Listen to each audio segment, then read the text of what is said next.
Fans, tonight we gather together in support of equality, social justice, freedom of religion, and freedom of speech. At Central Catholic, we embrace unity, peace, respect, safety, and dignity for all. At this time, we ask you to please rise and join Central Catholic student Josie Overstreet, class of 2027, for the singing of our national anthem.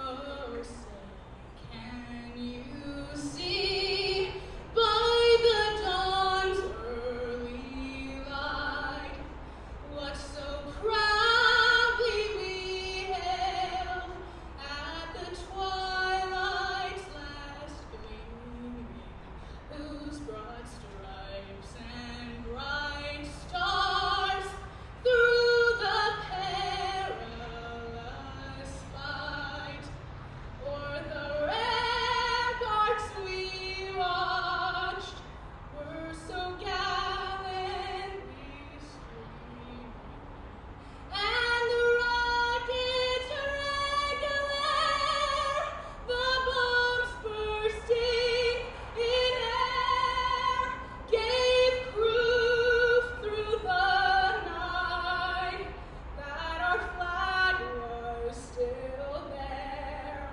Oh, say does that star-spangled banner yet wave o'er the land of the free and the home of the brave?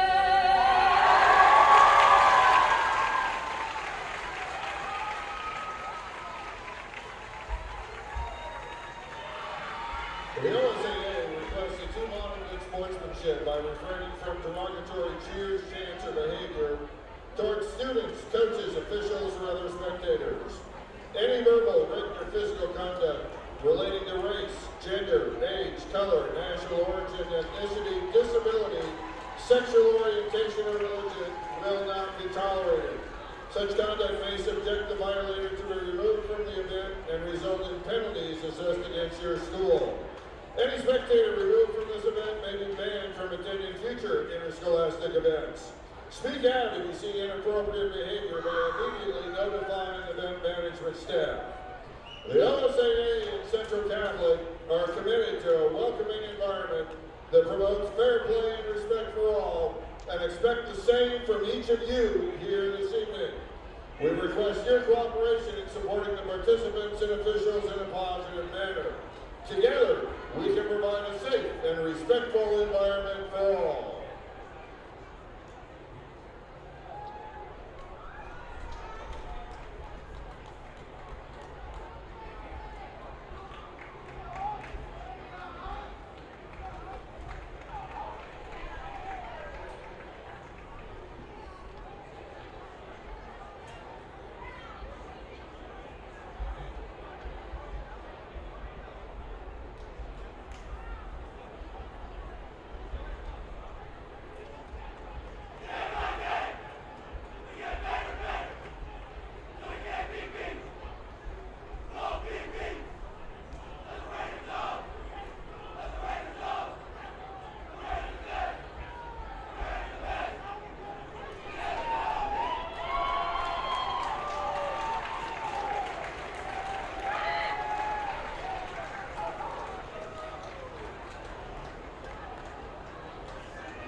Ladies and gentlemen, please welcome the Rams of Central Catholic.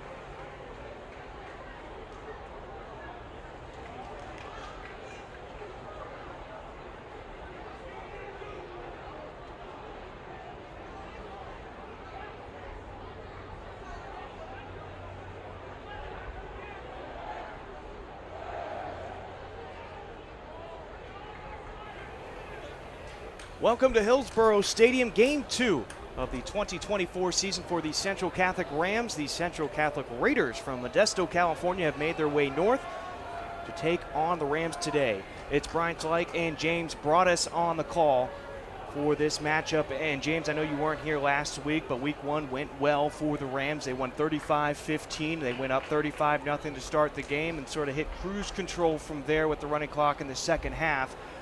But talking with Coach Charlie Landgraf, he liked how his team played in the first half. The D played well overall, but he doesn't like that the team took their foot off the gas. He'd really like to see them finish through the rest of the game coming into today. Absolutely. That's what every coach says. You know, you want them to play a full game, you know, full 4 quarters. And I know that Coach Charlie is pretty much going to be trying to, you know, instill that in his players, you know. But what it does sound like, although I wasn't there, is like the more things change, the more things stay the same. You know, last year there were quite a few running clock games, and it sounds like the Rams just sort of picked it up where they left off last year and had another 30-point lead. Now this will be one of the more difficult teams offensively for Central Catholic. The Raiders, they're going to be slowing things down. They're going to be using a fullback, which I know almost extinct exactly, almost extinct in the game of football nowadays. But they like to slow things down, control the tempo of the game. And talking with Charlie Landgraf earlier in the week, he said each possession that we have is that much more important because we don't know how many times we're going to be able to touch the ball, and we have to score each time. Yeah, if you're playing against a team that wants to control the ball, like you said, with the fullback, nobody plays with a fullback anymore. But if they're trying to control the ball like that, you have to be very efficient on offense. You have to, and there's a starting off the game with a flag. I don't know who that's on, but it's nothing. Apparently there's already a flag, and we haven't even started the game today. A special thank you to our officials. And one more thing I'd like to say about these two teams, too. They're going to be somewhat relatively evenly matched here, both of them going through some transition. Central Catholic, the Rams had Crew Newman as their starting quarterback for the last 3 years. He is now over at Portland State, so you're getting Robbie Long in his second career start. Meanwhile, for the Raiders of Central Catholic, Caden McHenry takes over for a former 3-year starting quarterback for the Raiders, so he is only in his 3rd game as the starting quarterback on varsity. A lot of young players getting reps now after watching the success from these two programs the last few years. Well, you know, when you're in those type of programs, you learn a lot, and you have to stay ready because you never know when your opportunity is going to come. And I know that we've talked about this over the years. The Rams have continued to just build. It was never really a total rebuild. It was always a reload. And so some of these players, now here's your opportunity to step up. Robbie Long, I hear a lot of good things about him. The type of athlete that he is, the type of plays that he made. I'm sure we'll talk about that a little bit later in the game. But now here's your opportunity. It'll be Guillermo Ramirez II kicking things off from the Central Catholic side of the field at the 45-yard line. Demarion Gates and James Wade. James Wade and Demarion Gates back to receive the kick. Rams are wearing their gray anthracite uniforms with the red helmets. Central Catholic, the Raiders, are wearing their white uniforms, navy numbers, and gold helmets. You know, this kickoff return has always been a big weapon for the Rams. And this penalty, moving the ball up, kicking it off from the 45 now, you know, you would imagine it's going to go into the end zone. This takes away one weapon of the Rams' three-headed monster. Game 2 of the 2024 season is underway with a touchback, just as you predicted, James. And that'll send the offense out on the field. Out on the front line, Zach Staskowski, the UW commit, will be manning the left side of the line. Liam Madigan is your guard. John McGregor is at center.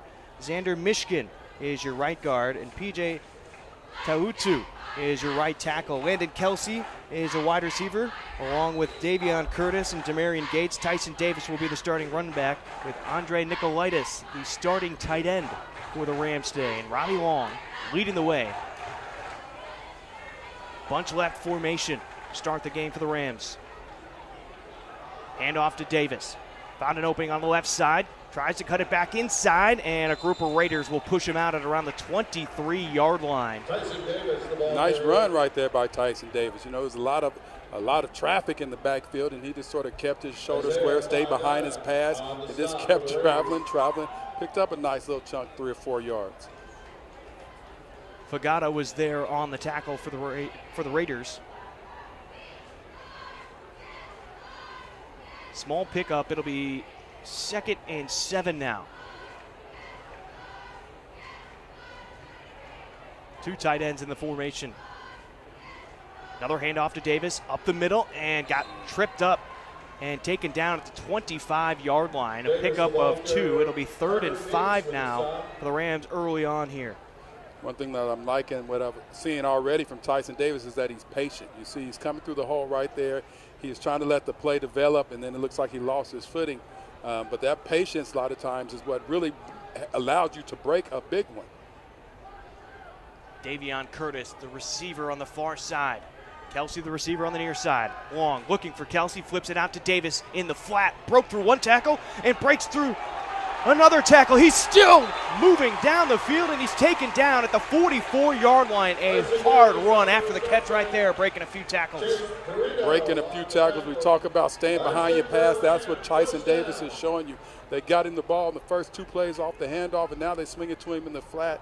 This guy's off to a great game. I really love Robbie Long. Looked to the left. He was looking for Landon Kelsey. Realized that he didn't really have the opening, but had a man in the flat. And Davis making the most of that opportunity to get the first down. Nice play call, nice execution. 3 wide receivers at the top of the formation. Screen pass. Out to Gates. Opening on the far sideline. Pushed out of bounds at the 36-yard line. Dylan Rittenauer in on the tackle. Demarion Gates has always been one of those guys that can move the crowd once he catches the ball. We've watched him over the years just continue to develop. He's always played with or even behind some great athletes, and now it's his time to shine. And you want to get the ball in his hands as often as possible. And a flag against the Rams. Correction, it is against the Raiders. All right, here's a replay of that last play. Screen out to Gates. You see the DB's playing way off.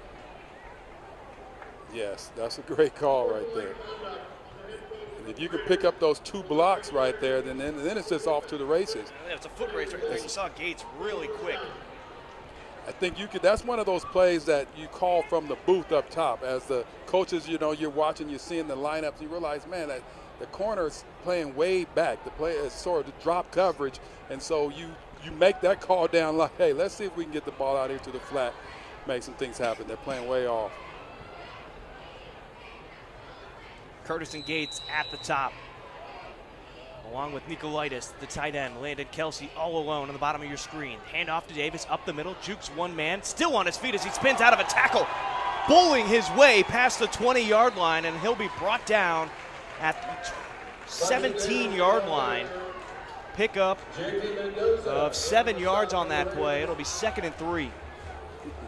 I know the Central Catholic Raiders, they better figure out a way to tackle this guy. If they think that one guy is going to tackle him, that first hit is going to tackle him, it's not happening. They better come as a group, as a gang, as a something if they want to tackle him, because he's not going down on the first tackle. Bunch trips left formation. Long looks to his left, sees nothing. He's going to take off himself, steps up. He's at the 10, 5, and in the end zone. The Rams strike first on a 17-yard scamper from Robbie Long, and the Rams take a 6-0 lead. Nice play. You know, Robbie Long, they said he wears number 15, sort of in honor of Patrick Mahomes, who I would imagine is one of his favorite players. But you can see right there, that was sort of Mahomes-esque. He read the field, he went down through his checks, he saw that nothing was there, and he took off and did it with his legs.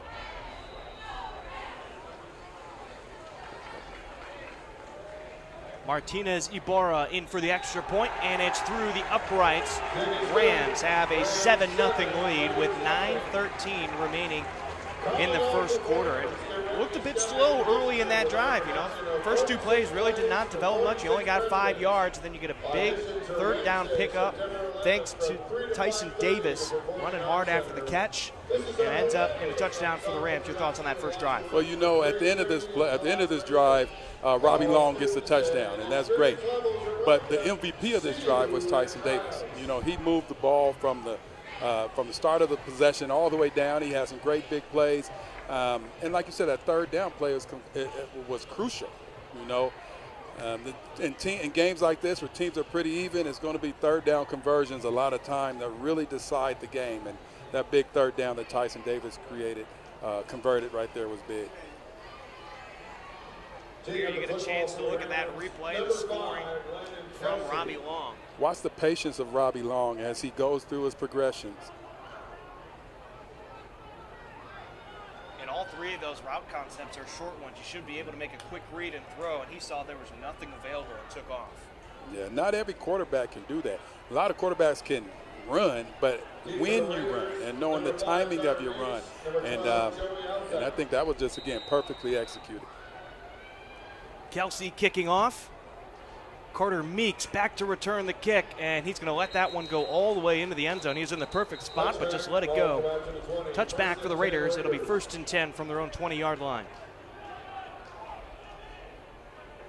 Yeah, it looked like he was probably giving orders that if you put your foot in the end zone, let the ball go. We're not interested in bringing it out. We'll take it at the 20 and just get our offense going. Offensively for the Raiders, you're going to see Chase Perino, Joseph Stewart out on the outside. Carter Meeks will be a running back today along with Joey Alcutt. Scotty Hullman is a wide receiver. Caden McHenry is the starting quarterback as they start in an I formation, fullback behind McHenry. The handoff to number 12, Alcutt, as he breaks his way through. He's at the 40-yard line. Wade flipping his hips, getting turned around. Alcutt is at the 25-yard line, at the 15, the 10, and finally out of bounds. Pushed out by number 26, Tatum Croma Harris, and a huge first play for the Raiders in response after the Rams touchdown. You know, that is a way to respond. You know, you come in all the way from California, the Rams just move the ball methodically down the field to score. First play, a 75-yard run. That is the way to respond to a big drive by the Rams.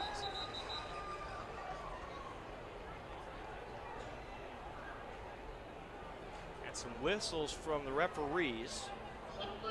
And a sideline warning has been issued towards the Rams. We've seen a couple unsportsmanlike conduct calls. We see a sideline warning. The referee is really trying to stay in control of this football game. I don't know why he thinks it would be out of control, but it looks like they're making an emphasis this year on a few things. But what a run right there.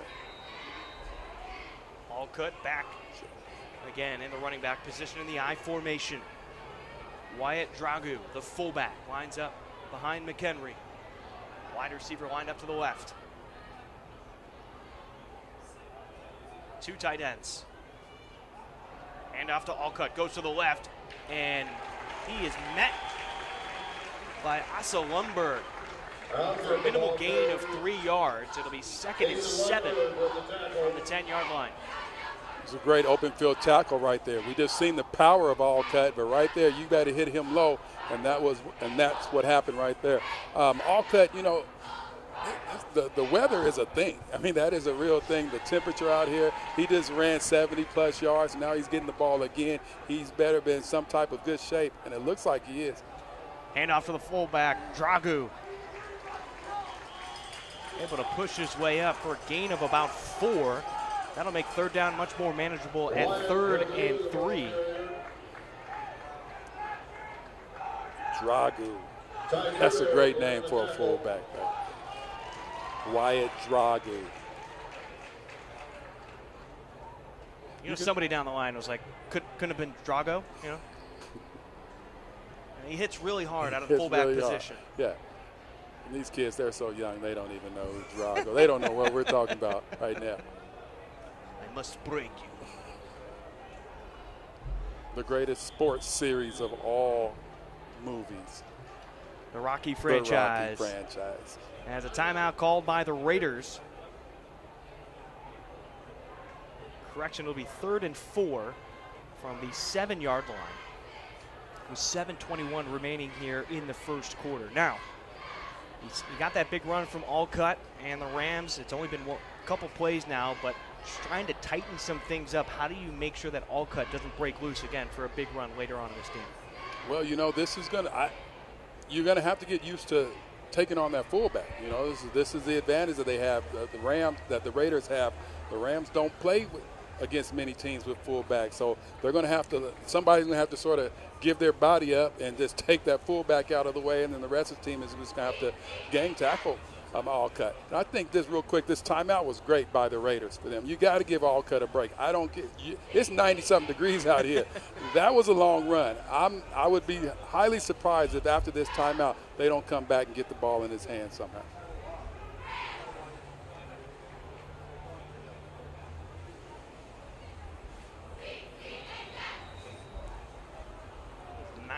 Degrees here today. It is currently 89 degrees at Hillsboro Stadium. Two tight ends down. Offset eye, handoff to Dragu, the fullback. Muscles his way up to the goal line, and they mark him in. Touchdown for the Raiders. I'm imagining a lot of physicality coming from the Raiders today, and the Rams are going to have to be up for that task. Yes, indeed, right there. There's a lot of power coming through right there.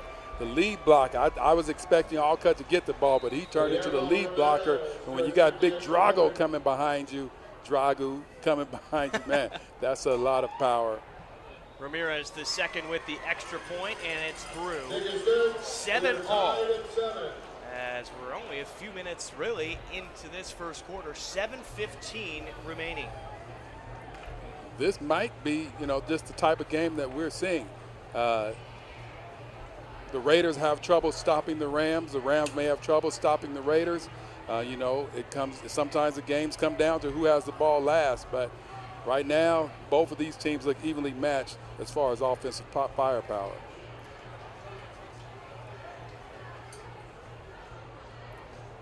Here's another look at that big run from Alcutt. Just a couple of missed tackles, it looks like, by the Rams. They had 2 or 3 guys that had hands on him, but were unable to get him down. That's a big body running right there. Power and speed, and great vision. He picked his holes. Again, we talked about Tyson Davis being patient. Alcutt was patient right there, and then he got in the open field. It was hard to catch him. Then when you catch him, it's hard to tackle him. Wade and Gates back to receive the kick. Now that the Raiders are kicking off at their normal position on their own 40-yard line. You mentioned it, the Rams have had a lot of success on special teams in the past. Let's see if they can set themselves up with some good field position.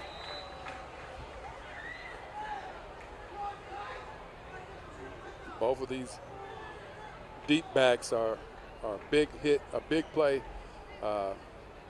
specialists right here. Wade will take it at the 2, brings it back up the middle of the field. Stops and slips at the 20-yard line. Closest man to him was Gavin Perrell. So the Rams will take over. 1st and 10 at their own 20-yard line after Wade slips. His wedge return sort of got busted. And he was looking like he was going to go right up the middle, and then he saw that there wasn't a lot of room, so he was going to put on the brakes and maybe try to dance to the outside, but slipped. Couldn't keep his footing. We haven't seen Landon Kelsey yet as far as getting involved in the offense, and we know that he's a big-time weapon. Kelsey's at the top of your screen. Long looks left, and he was looking for Curtis. Low throw away. Pass incomplete. Pass intended for number 13, Damian Curtis, incomplete. Sort of looked like Long was throwing it off his back foot right there. Couldn't really, for whatever reason, couldn't get his balance, couldn't step into that throw and just threw it a little bit short. Nicolaitis comes off. Milholen checks in.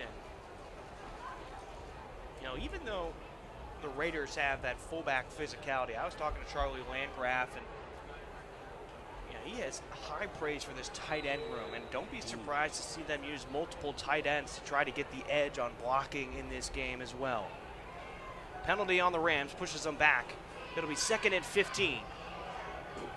Handoff to Davis over to the left side, and he gets past the 20-yard line. Pickup of 6. And another flag. And Padilla was in on the tackle for the Raiders.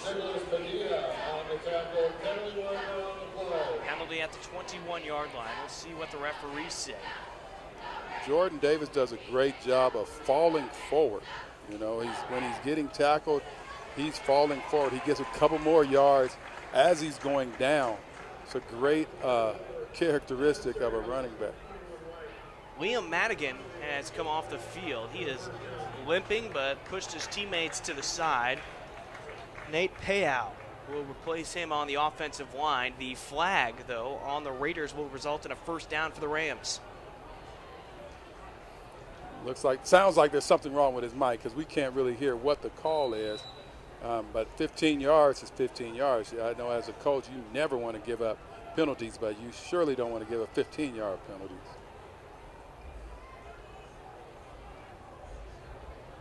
Bunch right formation on the top of the screen. Kelsey alone on the bottom. Davis, the back to the left of Long. Long with the pump fake. Got a couple of defenders to go by him. Now he's rolling out to his right. He's in trouble. He cannot throw it with the lineman downfield, and he will run out of bounds at the sticks. No gain or a gain of 1 on that play. That's a great 1-yard gain right there. He had no business getting out of the pocket. He had 3 Raiders around him when he did the pump fake. That's as good as positive yards, because he was back. It was like a 5-7 step drop, and he was going to be lost for 6, 7, 8 yards.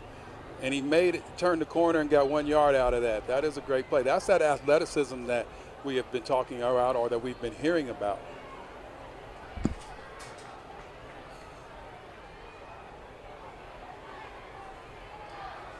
Hand off to Davis, up the middle. Flag thrown, though, at the line of scrimmage as Davis is brought down near the 50-yard line by Dylan Ridenour. Flag is at the 35-yard line. Most likely, causes holding.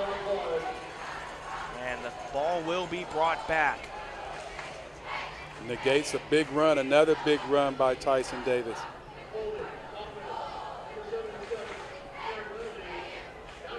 Type of game that this is shaping up to be, these penalties are going to be critical. Coaches are going to have to get themselves to, get their teams together, and because you cannot keep giving up yards or first downs or negating big plays if you want to win this football game. Well, that puts him deep now. 2nd and 20. 3 receivers on the near side. Curtis Blanchette and Nicolaitis, the tight end, is split out. And it looks to be Cole Thomas now to the left of Long in the backfield as Davis will get a breather. Long looking to his right, one-on-one. He's looking for Kelsey, and he cannot make the catch, but a flag comes in at the 50-yard line. It was Anakin Link on defense of Landon Kelsey. Kelsey had the steps on him, but Link kept his hands on him the entire time. And with this type of game, you see the referees, the officials are really calling this tight. So you may not feel like that's not that. Don't call that. Hey, but if it's a penalty, it's a penalty, and they are calling it today. So you got to make the adjustment as players and coaches.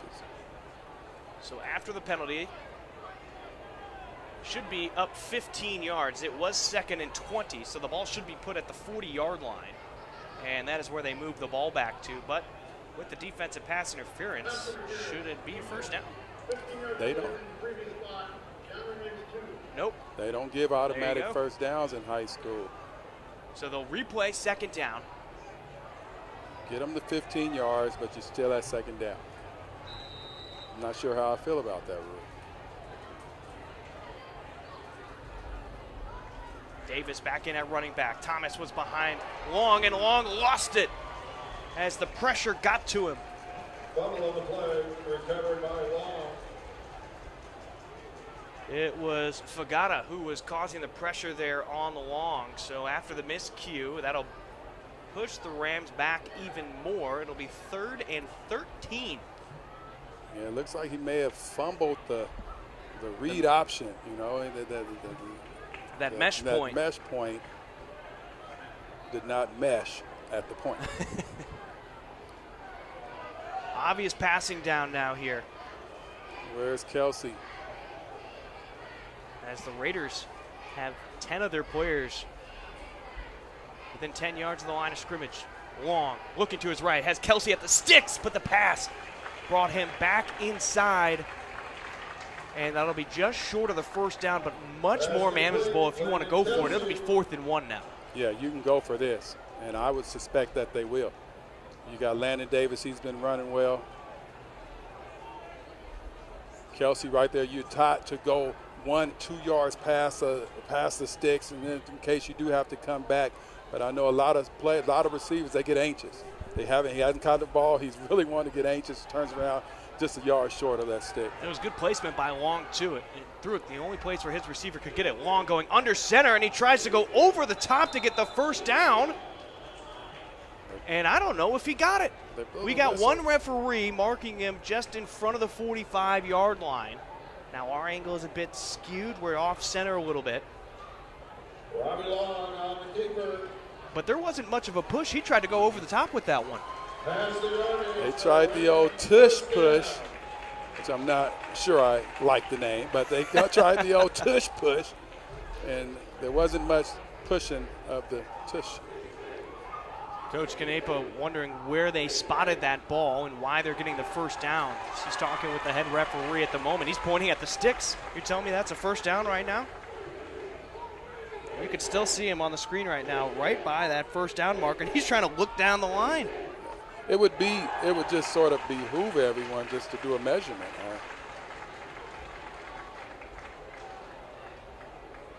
Clock is stopped at 4:33 as everybody was mingling on the far side of the field.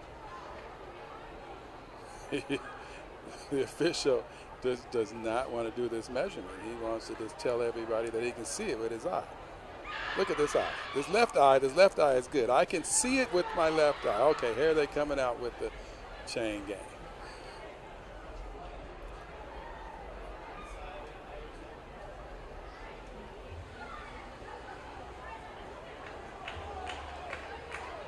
And as they stretch the sticks, it's officially a first down for the Rams.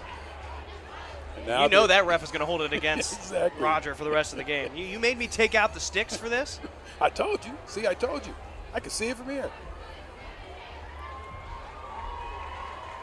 In any case, it is a first down, another third down conversion, or even a fourth down conversion, I should say, right there at midfield.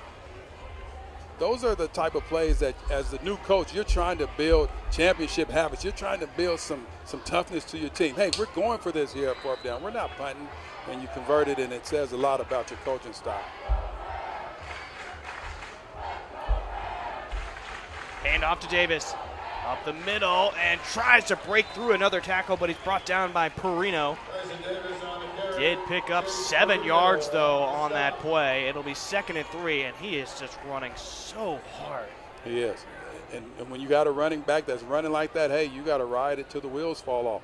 It'll open up some play action. It'll open up a lot of things in your playbook when you can run the ball as effectively as Tyson Davis is.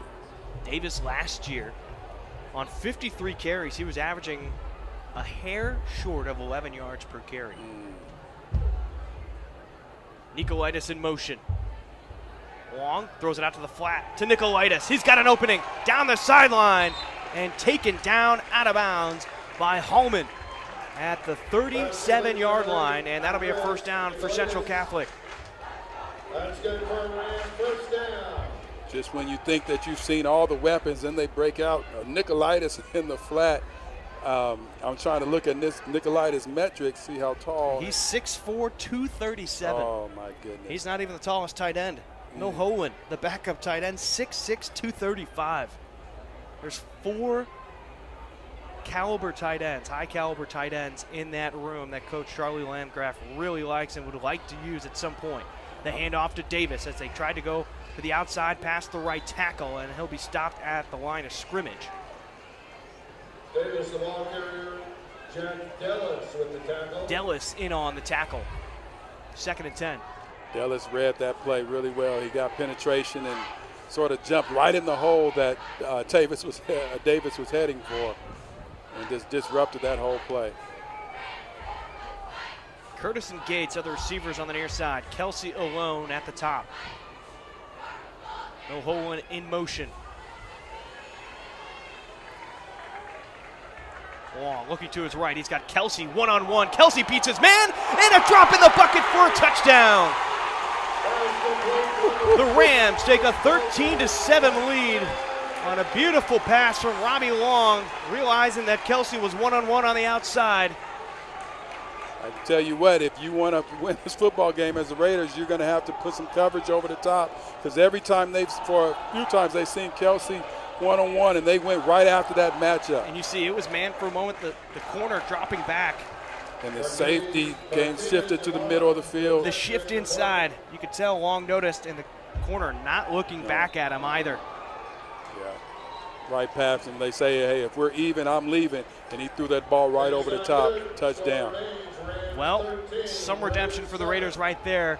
They do not allow the Rams to convert the extra point. It is 13-7 after the block kick. And so this could be a point that comes back to hurt the Rams, depending on how the Raiders continue to move the ball offensively. They had the one big play that moved them all the way down the field, so we haven't seen their traditional offense of running the clock down and really ground and pound and beat you up on the field. Well, we saw the ground and pound from like the 15. You're right. And they just kept grinding and pounding that ground and pound all the way to the end zone, and it looked like it's going to be, if it's tough to stop within the red zone, it's going to be tough to stop out here. But that point, like you said, that point could be critical. You know what the most impressive part of that whole touchdown was? The dance after the touchdown. Landon Kelsey, and I don't know, I couldn't see who it was there, but they had a whole choreographed handshake. It was the longest handshake I've ever seen. Everybody's got to have one now, though. Yeah, I think they called timeout in the middle of their handshake. Surprising it a delay game, you know? Yeah. Kick goes out of the back of the end zone for a touchback, so the Raiders will take over 1st and 10 from their own 20-yard line. Last drive, the first play was a big run by Joey Alcutt. See if they can stop that big play and try to get the Raiders into more passing situations. Talking with Coach Landgraf earlier this week, he talked about winning the explosive plays against the Raiders. Any run over 12 yards is an explosive play on the ground. Any pass over 15 yards is an explosive play through the air. They've already had a couple of good passing plays, but they let up that big, long run by the Raiders. Meeks takes the handoff between the tackles, makes his way up 3 yards. It'll be 2nd and 7. That's a better start. You know, you're just looking for in-game improvement. And, you know, the last play, like we talked about, first play was a 70-some-odd yard run. And here you go. You held them to 5. That's a win. Let's see if you can do it again and put them in passing situations. Keep them behind the chains. Evan Brenner was in on the tackle. It's Brenner, Payout, and Hayes on the front line, along with Donnie Vircher. Vircher made a handful of big plays against Layla Hua last week. 2 tight ends. Pitch goes to the outside. Meeks cuts it back in. Makes one man miss. Lowers his shoulder through Lundberg, but falls forward. It looks like he'll be either at the first down marker or just a hair short. Nice Meeks, run. quick feet right there, and the powerful shoulder into Lundberg. Man, nice run right there by Meeks. We've seen Alcutt. Now we see Meeks in this drive. And we've seen Dragu earlier. This running game is tough. 3 quality guys who can handle the ball and bruise it, too. We haven't really, correct me if I'm wrong, I don't think we've seen a pass yet from the Raiders. No, we haven't. And nor do they even need to. They've been so successful on the ground. It'll be 1st and 10, 2 tight ends, I formation, and a flag from the back judge, and I believe it's going to be a delay of game, judging by where that flag came from. Called timeout before the delay. You are correct. So the second timeout taken by the Raiders here in the first quarter alone, mind you. Well, the quarterback runs all the way over to the sideline to get the call, and he's got to run all the way back in and make the call. I would imagine they're up against the clock quite often when they use that strategy. It's old school football, but I don't know why it takes you so long to tell the quarterback run left, run right. Well, it could be coming from up top, though. It could be coming from up top. Hey, this is what we saw on the last play. They're playing too far in over here. Let's try to run this way. But we know it's going to be a run. Oh yeah. Oh, sorry. as we've seen, not a single pass yet. Which is always the element of surprise, you know, so you're coming out as a defense and you're thinking, okay, this time they're going to pass, and they don't, they run.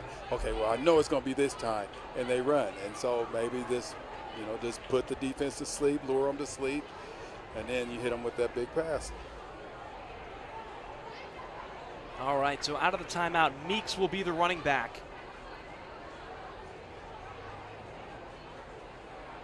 It looks like they might have brought in another fullback. It's not Dragu. It's actually J.P. Mendoza is also back there. They're showing off their depth. One thing again, if you're going to be committed to the run, then you better have guys that can run and block. And neutral zone infraction. Looked like Nicolaitis jumping across the line. And that's one you know the coaches aren't going to be happy with. You got to pay attention to where the ball is. Watch the ball. Watch the ball. You hear them yelling that pretty much on every snap. But I tell you what, one of the things that I've always felt as a coach, as a basketball coach, but when you're watching football games, high school football, they should be changing the snap count a lot. Make high schoolers think. If you can keep them off balance, I believe you would probably get 3 or 4 encroachment penalties just by changing the snap count. Meeks breaks it out to the left side. Donnie Virtuous, the first one to meet him, and it'll be a loss of 2 yards for the Raiders. You bring up a great point. I'm just thinking back to my high school days. Sometimes the guys get into a groove, though. You try to go on 2, and you just go, you say hut on 1, and they all jump. It's like, guys, come on, we just talked about this in the huddle. Yeah, you do. So, I mean, you're a high school student playing against high school students. So if the theory is that high school students don't always use their brain, they're on both sides of the ball. So you have to train your guys. Look, we're going on 2. If anybody jumps, then you're all running stairs. Final 15 seconds here in the first quarter. One receiver split out wide to the left. First pass, McHenry to the left side towards the sideline. Wade in defense, and that'll prevent Chase Perino to make the catch. That'll make it 3rd down and 7 yards to go now with 5 seconds left to go in the first quarter. That was great coverage. That was great coverage by Wade out there. You know, if you didn't see the start of the play and you just happened to look at the end of the play somehow, you would have thought that Wade was the intended receiver. That's how well that defense was played over there. No, I don't want to say it's an obvious passing down situation, but it's the only pass that we've seen from the Raiders so far. Decently far back. Now they've got 2 wide receivers out on the field in this I formation. McHenry drops back 5 steps, throws the corner route, and he's got Perino, and he can't make the catch. It falls to the ground at the 42-yard line. James Wade was on defense. That was a nice route. Everything about that was nice for the offense, except that sometimes you have a great play, great call, but the defense just wins that battle, and James Wade won that battle right there. I thought it was a terrific route run by Perino right there, because it was a flag route. Came inside, took the step inside, got Wade to bite, and then he went back out towards the sideline. The pass, though, just too far out in front. And so the Raiders will have to punt when we resume play at the start of the second quarter. As the first quarter now over, it is 13-7. Rams have the lead, and so far, the wishes of Coach Charlie Landgraf have come true. 2 possessions, 2 touchdowns to stay ahead right now on the Raiders. Yeah, he talked about being efficient, and you can't get more efficient than two possessions, 2 touchdowns. The defense held up that time. You know, we saw in the first possession a big play. You question, if it's not for the big play, have we seen that they can matriculate the ball down the field? And here, their second possession, the Raiders could not matriculate the ball down the field. It's a good defensive stand by the Rams. I think if the Rams learned anything after that first drive is we really need to gang tackle these guys because of the physicality that they have and their ability to lower the shoulder. You're going to need multiple guys to bring them down. Wide Purdue punting for the Raiders. Gates will let it roll. past the 30-yard line. A Raiders bounce will put the Rams at their own roughly 26-yard line on the left hash to start this second quarter. Good bounce and punt for the Raiders right there. Gates hates to let that ball bounce and roll. I've seen it over the couple of years. Him and Timmy Mitchell back there, you play good solid defense, and now they're going to punt the ball to me. If I touch it, I want to take it to the house, and it just kills him that he has to let this ball just roll. I'm just glad that he didn't let that ball roll and then felt like, yeah, I can go in and go grab it. Hey, don't sleep. Don't sleep. That's one way to get you off the field real fast.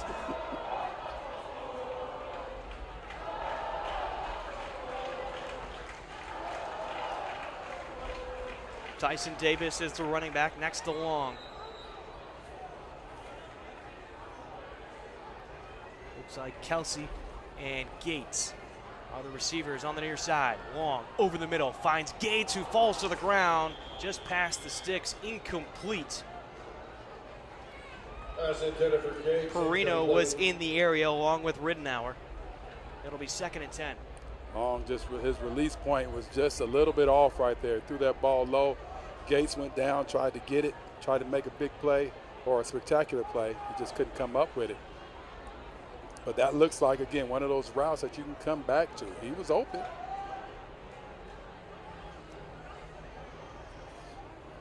Bunch formation on the right side now for the Rams. Hand off to Davis, up the middle on the delay. Slips through the arm tackle, tries to go to the outside, beats another man at the 45, the 50, and eventually pushed out of bounds. Near the 45-yard line, they're going to mark him out at the 49-yard line of the Raiders. It was Scotty Hallman who ended up getting him out of bounds, but Davis did not go down without a fight, and you cannot just hope to wrap him up with your arms. You're going to need multiple Raiders to get there. Yes, and he has been running like that since the start of the game, since the first whistle. And there were some great blocks, some comeback blocks out there by the receivers. All of it was great execution for another big pickup. I need to know the stats of Tyson Davis because he is running that ball well. 6'1", 160. Hand off to Davis, up the middle again. Burst through the first line of defense and tackled at the 40-yard line from behind. It was Dart making the tackle. That'll be short of not even a full yard, maybe it is a full yard. It'll be 2nd and 1 at the 40-yard line. First down at the 39. You know, they talk a lot about Madden overall rating, you know, and if you try to get to the 99 for different attributes and whatnot. Tyson Davis, his vision and patience would be at 99 for the high school level. He gets a breather. Cole Thomas now in the backfield next to Long. They fake the handoff. Long over the top. He's got Kelsey, his 2nd touchdown of the night. Landon Kelsey for 6, the Eastern Washington commit, finding the end zone again, and that'll make it 19-7 in favor of the Rams. Here's another look. Again, another one-on-one matchup with Landon Kelsey on the outside. Another great route, great read. Not only, Gates was open too across the middle, but it was Kelsey deeper, closer to the end zone that he took the chance on, and they capitalized on it. But he had 2 options right there that picked up a large chunk of yards. You know, those routes are really hard to guard right there. You're running that corner route, no matter what angle where you are in the field, it's hard to guard with the speed of the Rams. Rams going for 2. The slant pass to Gates, broken up. Terrific defensive stop by Perino of the Raiders to break up that pass. It's 19-7. There's another look at this right here. Watch Landon. Landon. Oh, okay. Well, if you want to be a good receiver, you cannot just have hands. You got to be able to run precise routes, and that's really what separates players at the next level. A lot of people can just catch, but you got to be able to run precise routes at the next level. And that route that Landon ran right there was a great route. Put his foot in the ground, created that separation at that point, and then it's just catch the ball like you've been doing your whole life. You can see he's got the attributes to be playing at the next level, and that's exactly what he'll be doing when he heads to Eastern Washington. Eastern Washington has had a lot of success with wide receivers. That's a good place to go.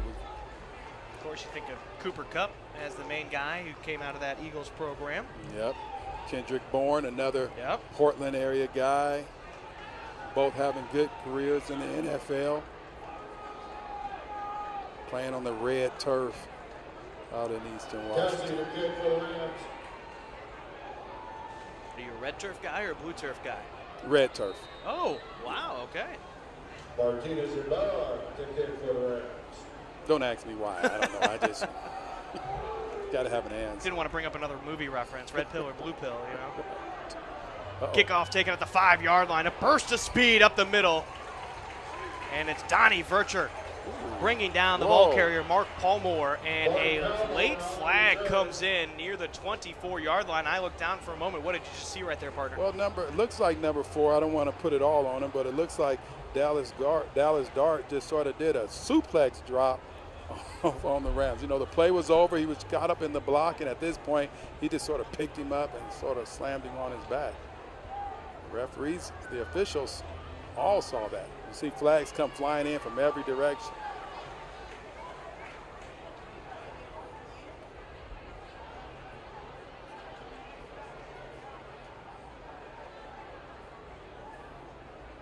We've seen a lot of flags here in this second half, or in this first half. It's just been, I don't know if I would say very well played, but tightly officiated. And as players and coaches, you got to adjust. Sometimes you may have to huddle your team up and have this conversation. You got to play smart. You can't continue to give up yards. Adjust to how the officiating is. Now, these refs are taking a long time talking it over right now. And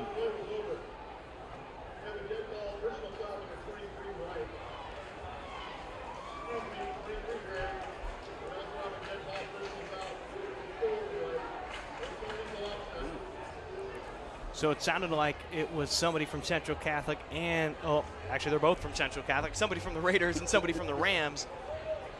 It sounded like Newberry from the Rams, and then you had Dart for the Raiders.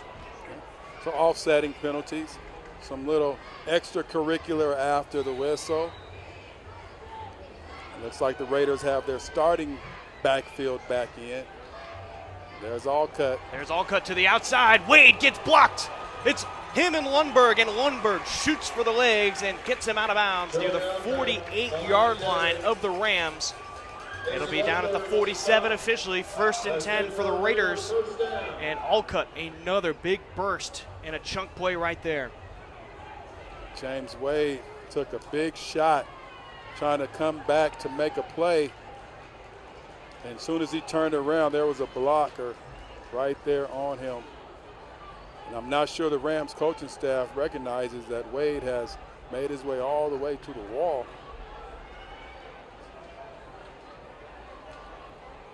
Okay, there goes the training staff to go see how Wade is doing. And we've got plenty of false starts right there. 3 different Raiders moving. And everybody is throwing their flag.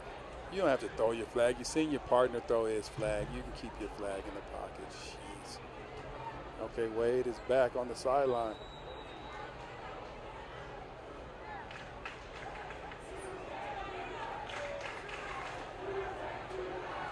And right back in the football game. You know, he would have to come off, take a little breather. Sometimes you just got to get yourself together, and now you're right back out there. That's what football players do. So after the false start, it'll be 1st and 15 from the 48-yard line. Hand off to Allcutt. Jump to the outside. He's got a ram on his foot. and that'll be a gain of 1. I could not see who grabbed his ankle and would not let go. Ty Newberry with the tackle. They're going to say Ty Newberry was in on the tackle that time. Yes, like you said, he was on his foot.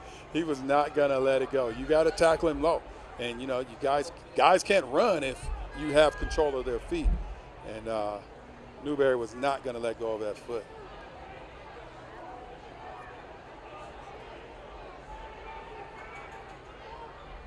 Two receivers at the top of the screen. Tied out on the left side of the formation. Delayed handoff to Allcut and brought down behind the line of scrimmage. Brevin Pike burst through the line and made the tackle. You know, the delay handoff is really effective when you can throw the ball or when you have shown that you will throw the ball. But right there, the front line of the Rams, they're not really concerned about you passing. They didn't stop and throw their hands up. You know, they just kept coming after the quarterback, and then they had a meeting at the running back. Delays work well when you are a threat to pass the ball. 3rd and long.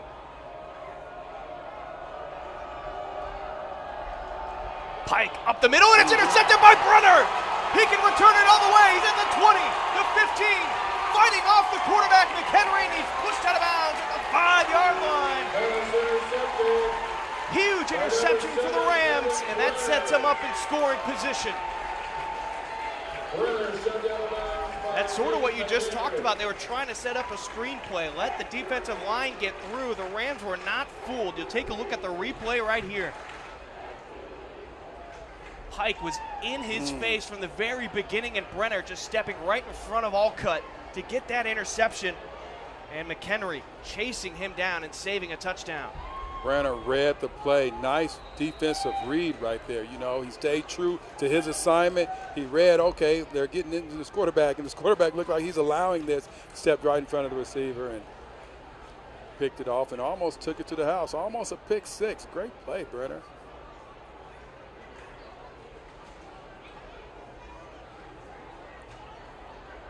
Milholland, Gates, and Curtis are bunched up to the left. Fake handoff to Davis. Milholland across the formation and in the end zone for a touchdown. Milholland's first receiving touchdown on varsity. And with that, that'll put the Rams up 25-7 with 7:56 remaining in this first half, and it looks like the Rams are going to go for 2. The offense still on the field. Trying to get this 2 points back that they've given away earlier. You talked about this tight end room, and what is Seeger Milholland? Seeger Milholland, 6'6", 239. Sophomore. Jeez, I hope there's some tall ceilings in that room. Long, rolling out to his right. He's in trouble, and he's going to be brought down. Sack by Jack Dellis. And the 2-point conversion is no good. And so the score will remain 25-7, an 18-point lead now for the Rams. I'll say this, B, I didn't expect this. From what we saw at the very beginning of the game, the first 2 possessions, I didn't expect the Rams to sort of open it up like this fast. Coming into this season, you and I were aware of the star power that was graduating for the Rams. We wanted to see how they were going to react, and so far, that first game against Leilahua, they came out up 35-0. It looked like, hey, this is the same old Rams that we've seen the last few years, and you're starting to see some of these younger guys from the past couple seasons step up right now, and that's why they've got a nice lead over this out-of-state opponent. Right, you know, as players, to build great teams, yes, the talent from the players has to sort of mesh with great coaching. But players don't always want it to feel like it was just the coach, you know. And with Pine leaving, this was an opportunity for the players to show, look, we're still good. Coach did a lot of great things for us. Coach put us in great positions to showcase our skills, but now it's their time to show, look, we're still good. We got another great coach, and we can still be the Rams. Not only does he have 2 touchdowns, but he's got the leg for the kickoff as well, as Kelsey puts it into the end zone. Touchback ball come out. to the 20. So it'll be first and 20 with just under 8 minutes remaining in the first half. Now, McHenry, I believe he's now 0 for 3 passing. Well, I think he's 1 for 3. You're right, he did complete the one, his first pass. Yeah, and then then he's 2. He completed one to Brenner that went the other way. Something like how I talk to myself after I throw my 3rd interception in NCAA football, and my guy's 18 for 21. He doesn't have an incompletion yet. Every pass that he's thrown has been caught. See, this is when you are a running team, you do not want to get behind big. Stewart and Perino are the receivers on the near side. The handoff to Alcutt. And again, lowering his shoulder, picking up 5 yards. And it looked like Payal was the first man to meet him. And wrapped him up really well. You know, again, it's not just going to be hitting him and hope that he falls. You have to wrap Alcutt up. And that was a great tackle right there. Payal, a young guy, 6'2", 300 pounds. Just a sophomore, though, for the Rams. He could have a bright future in the middle part of that defensive line. Absolutely. Absolutely.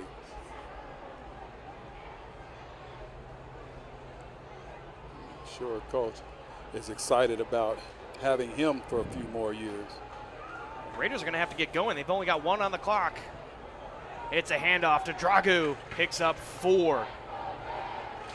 Correction, that's more closely to 3.5-yard pickup by the fullback. 3rd and short coming up for the Raiders. Sort of looked like the Rams at that point thought that the play clock was going to run out, and so they sort of... They weren't probably in their best position. Yeah. And now the Raiders will get out of their huddle with plenty of time at the line, almost a full 20 seconds on the play clock. Alcutt, offset eye, handoff to Dragu. He's got the first down and tries to make a man miss. It was James Wade coming up and making the tackle. Correction, not James Wade, Tatum Prama-Harris. Dragu on the carry. One of the things that we've talked about over the years is that the Rams have had DBs in the secondary also tackle. They're not just out there just being great cover guys. They have to be willing to tackle. And as you can see right there on the big fullback, a lot of people will take off and run the other way. How much do you think some of that has rubbed off? You know, we had Timmy Mitchell in the secondary the last few years. He was a physical guy, not afraid to run up and try to make contact with you. Do you think any of that sort of rubs off on some of these other guys after watching his style of play the last few years? Indeed. You talked about like the tight end room. You know, every position has a room, and so every position is sort of learning from each other. And that's, again, as we talk about building a great program, your older players, your more veteran players, they teach the younger players, this is how it's done.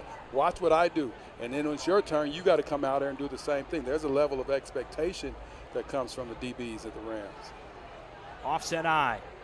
Pitch to Alcutt. Going to the outside. Vercher met him first, and Brevin Pike is the man who brings him down. I don't think there was a gain on that play.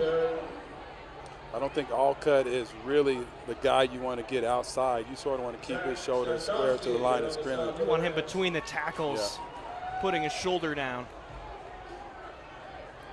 I wouldn't mind seeing Meeks, though. Meeks seems like he had the fast feet, that quick twitch to get to the outside as your second running back for the Raiders. Meeks remains on the sideline. Ridnour, the receiver, on the near side. Perino on the edge of the line. They fake the handoff. Rolling out. Looking for Walker.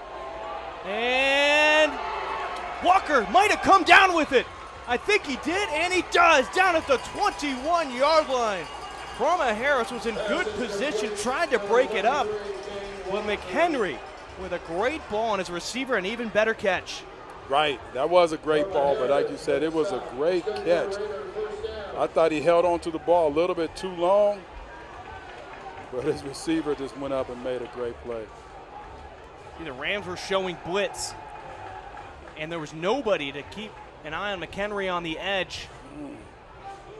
That was a 50-50 ball that his receiver made a great play on. And again, defense position was great defense. Pitch to Alcutt. They're going to go to the right side, and he is cut down by Ty Newberry at the line of scrimmage. Went towards the legs. Alcutt on the carry.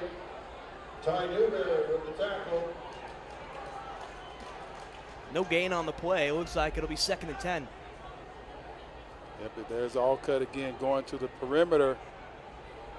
I'm with you. If I'm the Raiders and we're going to go to the perimeter, let's see Meeks. Let's see Meeks. He looked like he had those quick feet.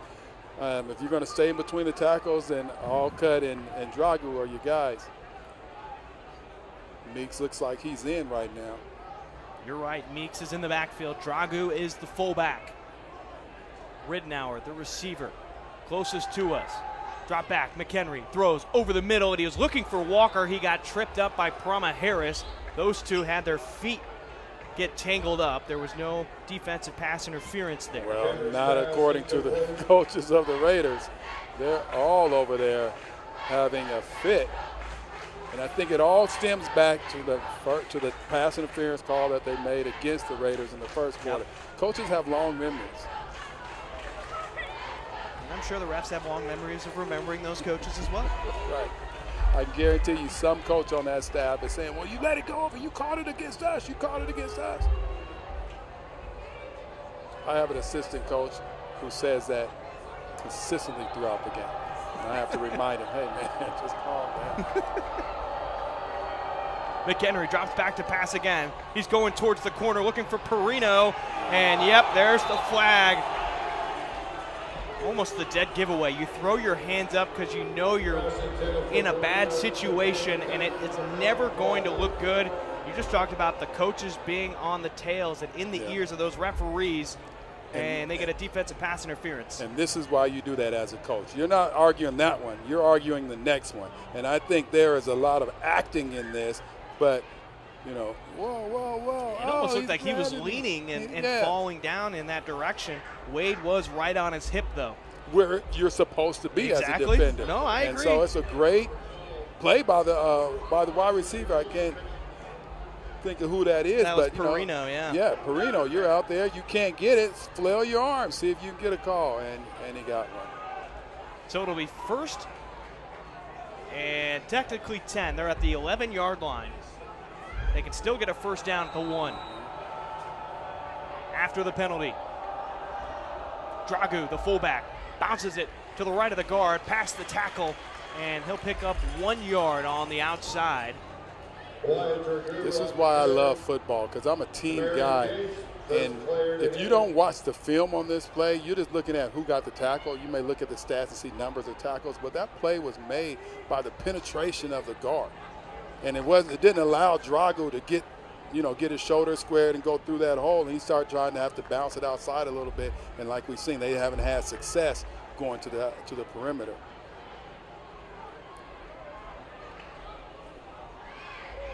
Second down. They're going to hand this one off to Meeks. And Brenner got him on the hip to slow him down. And then Pike was able to bring him down.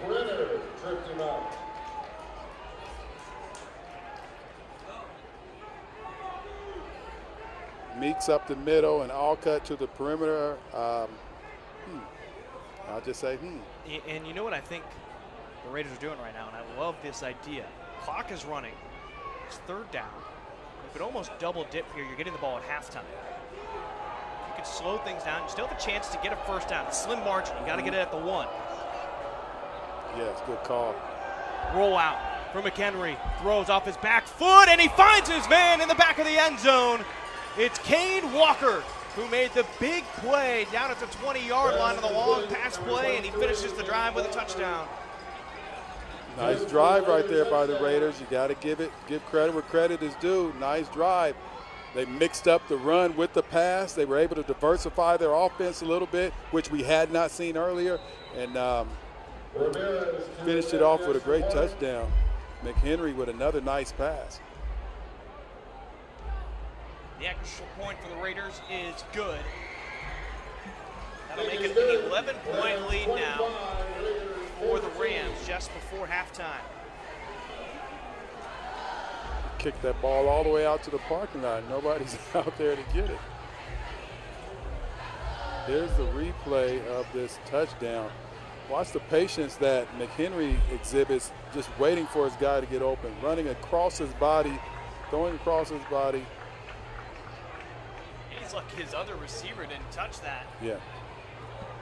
There was a blown coverage somewhere in there. There was. No, Walker was going across the entire field, and he just kind of got lost with everybody. I personally love tight end crosses, tight end delays. And I've said it before, I don't want to always sound like a broken record, but you make high schoolers think. And when you are a defender and you're watching your tight end and he's just standing there looking like he's blocking, most defenders are going to lose their coverage and start doing something else. You delay or you run him across the coverage, and a lot of times that results in an open play. Well, Central Catholic will have a minute 46 to get the ball back and try to punch it into the end zone before halftime. Well, you and I have grown accustomed to watching the Rams work quickly in these final 2 minutes before half to get a score. So it wouldn't be anything new. Right, a lot of programs just sort of play it safe. The Rams have not been one of those programs. A line drive from Ramirez, and he's fortunate that it goes through the end zone. It was going towards the sideline, which would have given some free real estate for the Rams. Instead, it'll be a touchback. And Central Catholic will have to go a full 80 yards to try to get a touchdown. And I believe they will definitely try.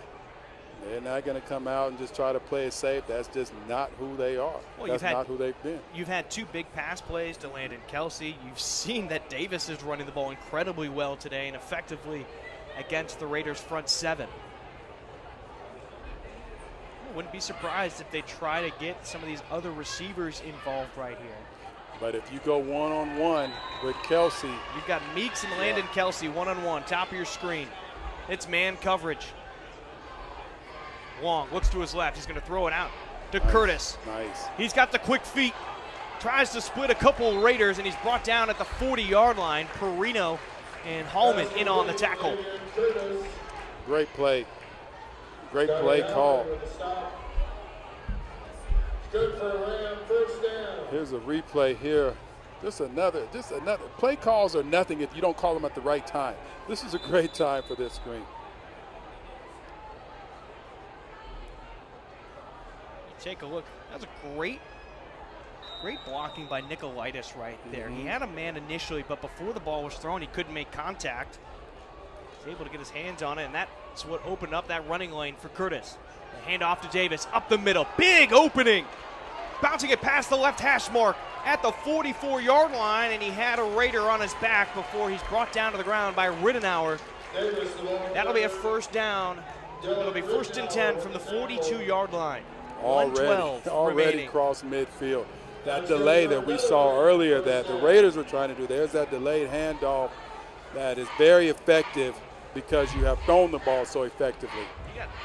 Okay, Meeks running over last second. And a timeout taken by Central Catholic, and Coach Landgraf did not look happy he had to call that timeout. And I think they were a little bit slow seeing what was going on defensively. The right side of the field, you had two receivers and only one guy between the two of them. And one of those receivers was Landon Kelsey. So I don't know what Coach Langford saw, but something makes them call that timeout, and I'm thinking that they wish they hadn't called that timeout. All right, we've got 57 seconds left. And James, it feels like Central Catholic can go to just about anything into their playbook right now because of how effective that they've been. You just saw Davis with a delayed handoff pick up 14, 15 yards. You can throw a swing pass, get to the edge, possibly get out of bounds. Central Catholic, the Rams, they still have 2 timeouts, though, that they can use in these final 57 seconds. Yes, everything in their playbook is open. And as a defense, you hate that because you don't know what to expect. Long wanted Nicolaitis. And that was a man in the vicinity. It looked like Perino was blanketed all over him. Nicolaitis is going to have to be careful. He was almost falling forward before that ball was snapped. Yeah, he was excited. When they're doing that, you pretty much guess it's a pass play. I would take my chances down here at the bottom of the screen or bottom of the field. Kelsey one-on-one again. It looks like man the way he's lined up against Meeks. There he is. Long looks to his left, and it's a low throw. Was it brought in or not? The referee was pointing, and it looks like Curtis was able to bring it in. Clock is running, though. 39 seconds. Central Catholic has to get moving. 3rd and 1. Hand off, get the first down, move the chain, stop the clock. Hand off to Davis. Made one man miss, but multiple Raiders closing in on him. And that'll end that opportunity for the Rams. That'll make it 4th down with 21 seconds left, and I believe the Raiders may have just called a timeout to conserve some of that clock. The Rams called that timeout. They're not succeeding these 21 seconds or these 20 seconds in that field position. They are still trying to put points on the board, and why not? They have that type of explosive offense. We know the weapons that they have. They still believe they can score within these 20 seconds. It'll be 4th and 5. Certainly not anything insurmountable for this team. We've seen them pick up multiple plays of over 5 yards.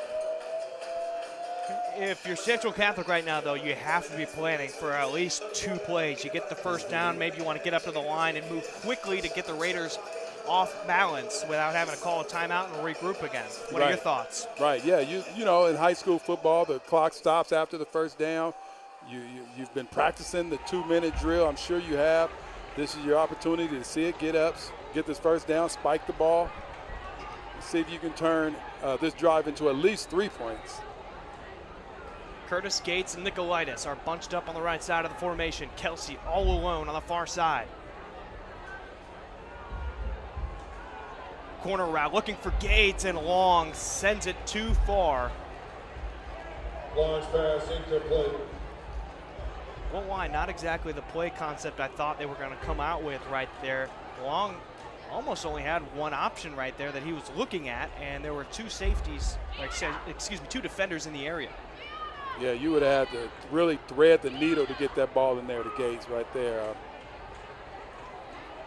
Sometimes the quarterback sees something different, and he went for it. Hey, we're not on the field. We're not calling the plays. No, we're not. Now the Raiders would just go ahead and take a knee. They're okay with this right now. I would say for them, they'd be thrilled with how this has unfolded. For a team that is mainly run heavy, you find yourself down only 11 points thanks to basically 3 missed extra points. You had 1 extra point blocked and 2 failed 2-point conversions. And like you said, they received the ball at the start of the second half, so this is probably as good an ending as you could get for the Raiders. Especially when you were down 25-7 not too long ago before you got that touchdown before half. That's James Broadous. I'm Bryan Sleik. We're going to take a quick break here for halftime. We'll be back with the rest of the second half.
All right, fans, please direct your attention down in the field for some performances at tonight's halftime. We're going to lead things off with the 2024 Central Catholic Varsity Cheerleaders.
Welcome back to Hillsboro Stadium. Start of the second half just a couple moments away. 25-14. Rams are leading the Raiders of Central Catholic from Modesto, California. Landon Kelsey kicks off to start the second half, and it's taken by Alcott at the 12-yard line. He's got a big burst of speed. He's past the 30 and brought down at the 35-yard line. Joey Alcott on the return for the Raiders. Kelsey was in on the tackle along with Prama Harris. For the Rams. It's a great field position for the Raiders to start this second half. You know, the Raiders had Alcott and Meeks back there. You know, that's matching the same type of intensity that the Rams have back. That was our first return that we've gotten to see all game long, and it's a nice return right there by Alcott.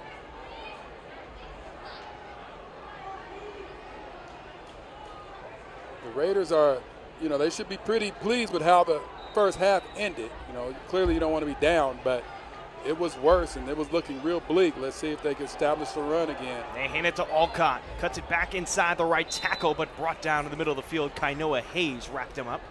Pickup of 3 on the play. It'll be 2nd and 7. Kainoa Hayes on the tackle. Down by 11, you can still try to establish your game plan. You don't have to deviate. You don't have to go away from your game plan. You can continue to run the ball, use time. You're only 2 scores away, and or 2 possessions away, rather, or 2 scores, whichever way you want to say it. And you do not have to abandon your game plan. High formation again. The pitch to Alcott. Past the tackle on the right side. He's towards the sideline and almost broke through the tackle as he dives forward, but it'll end up being a yard short of the first down, 3rd and 1. One thing about the Rams, you know, at halftime they talked about stopping the run, wrapping up, having a committee at the ball carrier. But sometimes it's easier said than done. The Raiders have some big backs, and you know they want to run this football.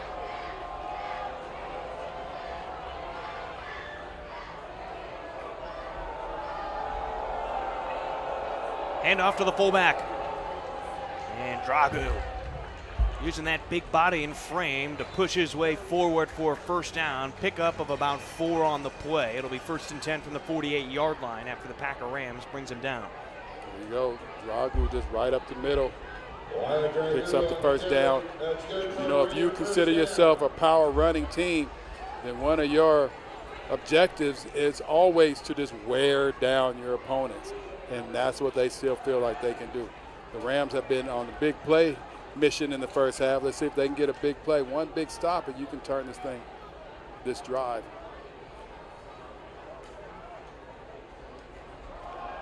Pitch to Alcott again. Bounces it outside and delivers a blow, and then he throws his helmet back. It looks like into the face mask of James Wade, and that should be an easy flag right there.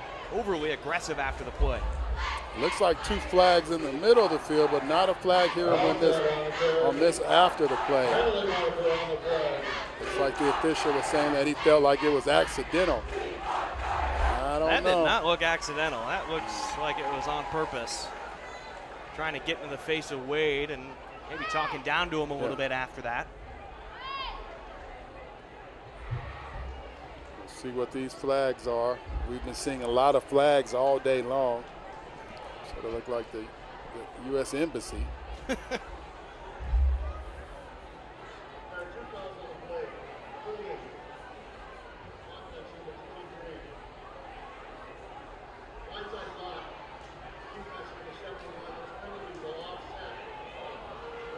So they called a blindside block on the defense, but also holding on the offense.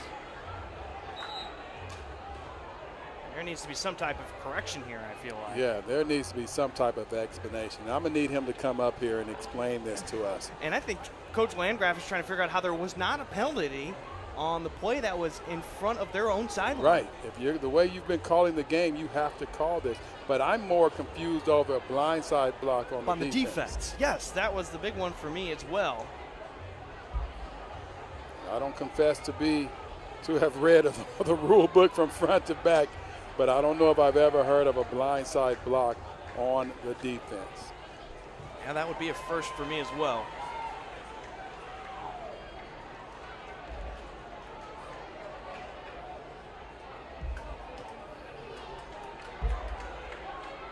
9:53 left to go in the third quarter.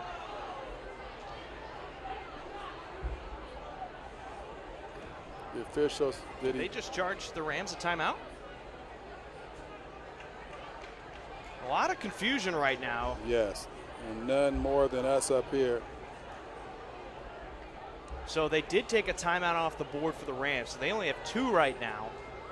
After all of that, the offsetting penalties, it'll be 1st and 10 from the Raiders' 48-yard line. Coach Landgraf, you know, it was worth the timeout to try to get an explanation. And major confusion right there. I believe they were just trying to blow the play to let it start going, and they snapped the ball. Offense started going. Defense went going after that. And I think they're going to call a redo. They're going to redo that one. Okay. You know, back in the backyard, you just call redo, and you get to do the whole thing over. Looks like the Raiders were trying to quick snap and, you know, try to catch them off balance. Maybe the Rams are not into it. And it's happened simultaneously as the whistle went off. 2 tight ends in I formation. Hand off to the fullback, Dragu. Bounces outside after he breaks a tackle, lowering his shoulder. He's at the 35 and falling forward near the 31-yard line. Nicolaitis and Lundberg were there for the tackle, and now a Rams player is on the ground. Lundberg with the tackle. Kainoa Hayes is standing by his man, and that actually looks like Prama Harris on the ground right now. Here's a take. Let's take a look at the last play right here. And the fullback running well right here, found the hole, broke through that one tackle, picked up a nice chunky yardage.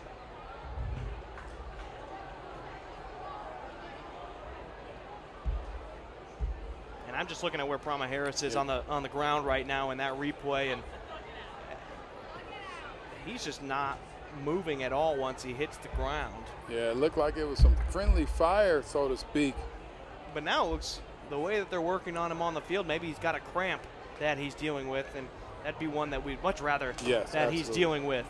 No, we don't want to see anybody get hurt out on the field today. Cramps, as painful and as annoying as they are, you do know that eventually the cramp will go away. You can deal with the cramp. Yeah, get another chance to look at it right here. So Prama Harris is the corner now. He's sitting at the 45-yard line, closest to us. And honestly, it looked like he lost his balance and then ran into his own guy there. But either way, he got up and off the field what seemed to be on his own power. So 1st and 10 for the Raiders at the 31-yard line of the Rams. Meeks. Man in motion. Hand off to Meeks. The burst of speed got him through, then initial contact at the line. He'll fall forward with a pickup of 5 on the play. Correction, 4. Tackle. It'll be 2nd and 6. This is what Coach Landgraf was talking about to you earlier before the game. It's just how they just will wear you down. They will take their time. They will just be methodical, run the clock. This is all part of what Central Catholic from Modesto is trying to do. They want to control the tempo of the game, finish these drives in enemy territory, and continue with the easy plays. Meeks tries to go outside, and a terrific tackle by Asa Lundberg, tripping him up with the shoelaces back at the 30-yard line. A loss of 3 on the play. Nice tackle, nice open field tackle, you know. They were looking for a big play. They needed something to sort of slow down this momentum, slow down this run, and here comes another flag.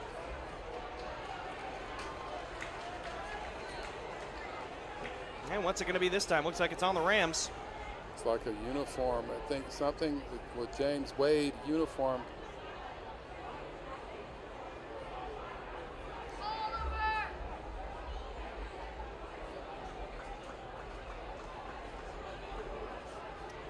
Well, after the penalty, it'll be 3rd and 4 at the 25-yard line.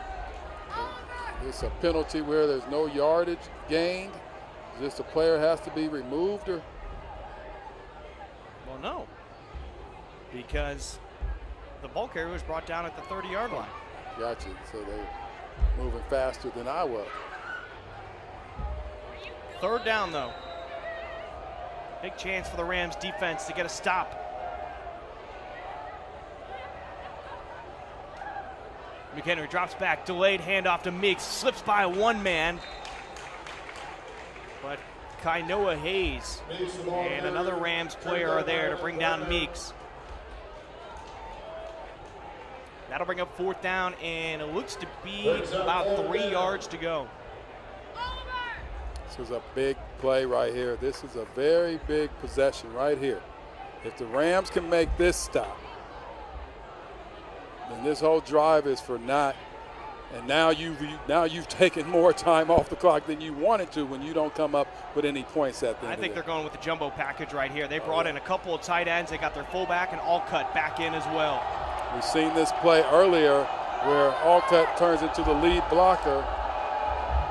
There it is again to Dragu. Couple Rams, they're trying to hold him back. Dragu continues to push forward, and I believe he picked up the first down. He did not give up on that run. Got through the first contact. A second wall, Rams came up, and he kept churning those legs for the first down. It was not to be denied. If you call yourself a fullback, those are the yards that you need to get as a fullback. Another look. There's the first man. 2, 3 guys, 4 guys, 5 guys. And it's the art of falling forward and picking up that first down right there. So you got to give credit where credit is due. That's a nice run right there by Drago. And a timeout called by Central Catholic Modesto. And I got to say, with the amount of laundry that we've had in this game, the inadvertent timeouts, this is moving at a snail's pace, it feels like, compared to other games that we've called for the Rams over the past few years. Absolutely. And you add in the fact that it's 9,000 degrees in this box, and it really is moving slow. As it's 8:43 here at Hillsboro Stadium. Is that the temperature? No, the temperature is currently 79 degrees, but the heat is just staying up in the booth with us. Yeah.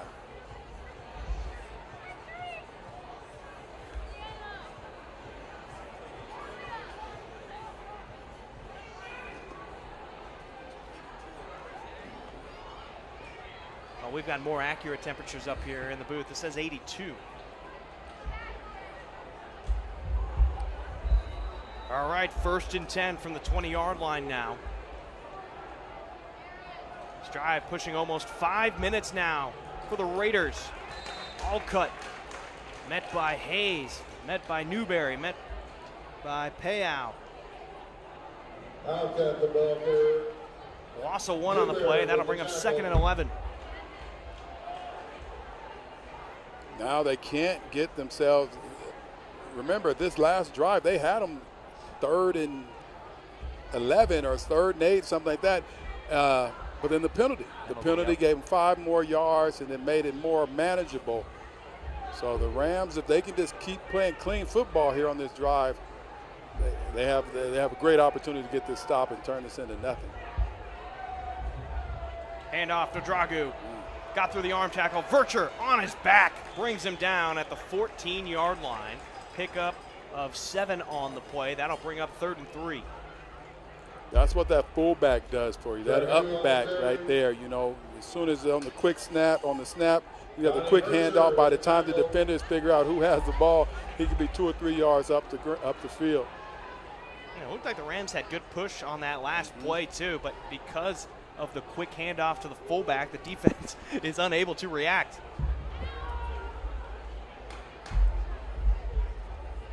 You got all types of bugs flying here in the.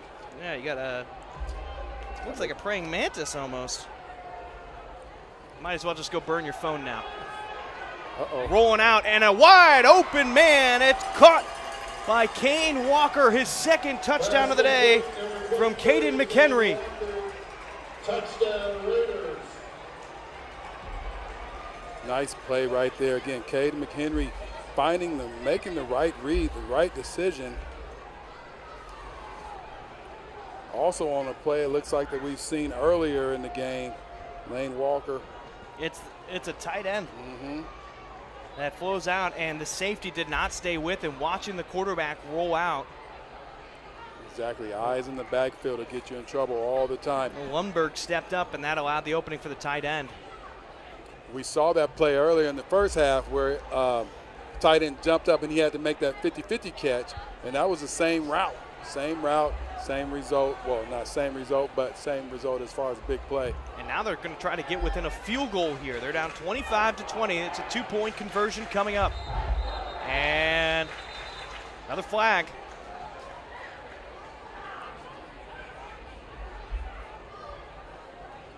The Raiders theoretically should be happy about that flag because that play was not going to work.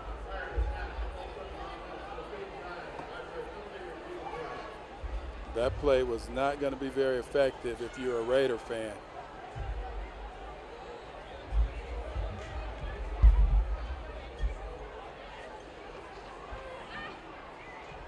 So with the penalty, that'll push the Raiders back. So now they're going to attempt the extra point. And that was a drive that took almost 6.5 minutes off the clock. Raider football, as I understand it. Kick is up, and it is through the uprights. Kick is good. Rams 25, Raiders 21. Time on middle school students. You and your So 25-21. to attend their open house on Sunday. When the Raiders went in at halftime, I guarantee you they talked about playing their game. When teams are behind, as a coach, you always want to try to sort of rally your troops by just making them understand that do the things that we've practiced, revert back to who we are. And that's what the Raiders were able to do at the start of this second half. They ran the football, and they ran the football effectively. Converted on some third downs, converted on the fourth down, and they've got themselves right back in the game. And for a while there, it did not look like that was going to be the case. You call that bug a praying mantis? Oh, I have no idea. It looks like a stick. It just looks like a real stick, I mean, it sort of had that shaped little arms right there. Well, he needs to just stay outside. It came at you twice. Gates will take it at the 12-yard line. Back up the middle on the kick return. Almost had an opening, popping it to the outside, twisting and turning his way, and falls forward to the 34-yard line. As 3 different Rams were in the area. It looked like Zachary Ismail was in on the tackle. All right, let's see how the Rams respond. They were running the ball really well. Tyson Davis, I know he had over 100 yards in the first half. Actually, everything was working for them offensively. Now let's see if they can respond to this nice drive that was put together by the Raiders.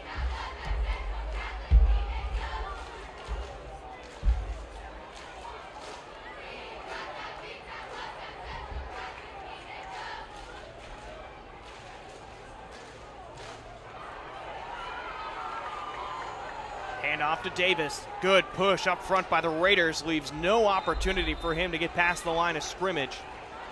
And it actually looks like Davis lost a yard. Leota making the tackle. Yeah. And he eluded the first tackle and still ended up losing a yard. It's a great penetration right there by the Raiders front.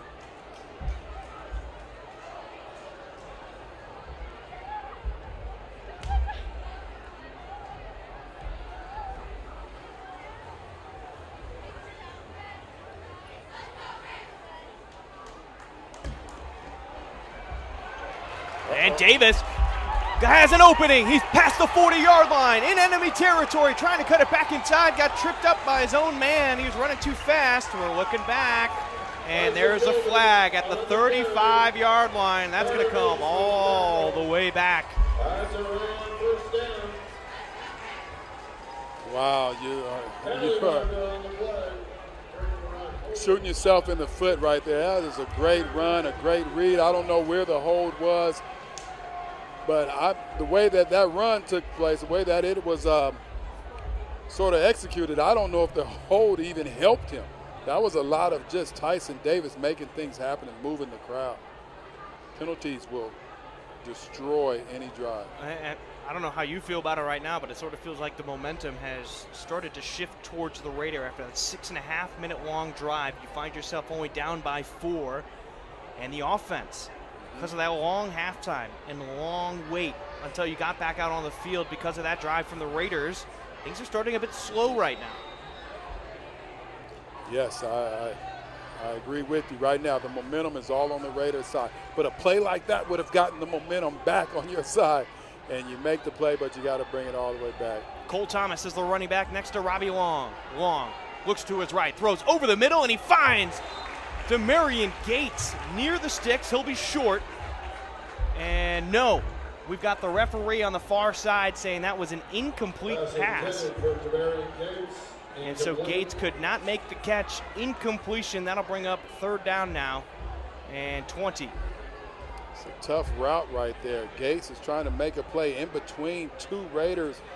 And, you know, it's highly likely that you start looking around and you start to see the walls caving in, and it's hard to continue to catch that ball, have focus on that ball when you got 2 defenders coming at you.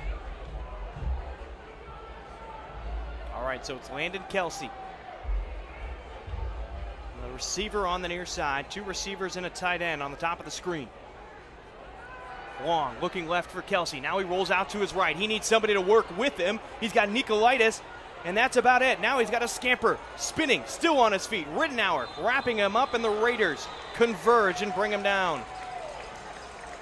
And that's one of those things where you really wish you could have seen some of your players roll to the side with you. The route concepts had them going in the opposite direction, and there was nothing that Robbie Long could do. There was nothing that he could do. He tried to wait, tried to extend the play as long as he possibly could to make something happen, and like you said, nothing broke.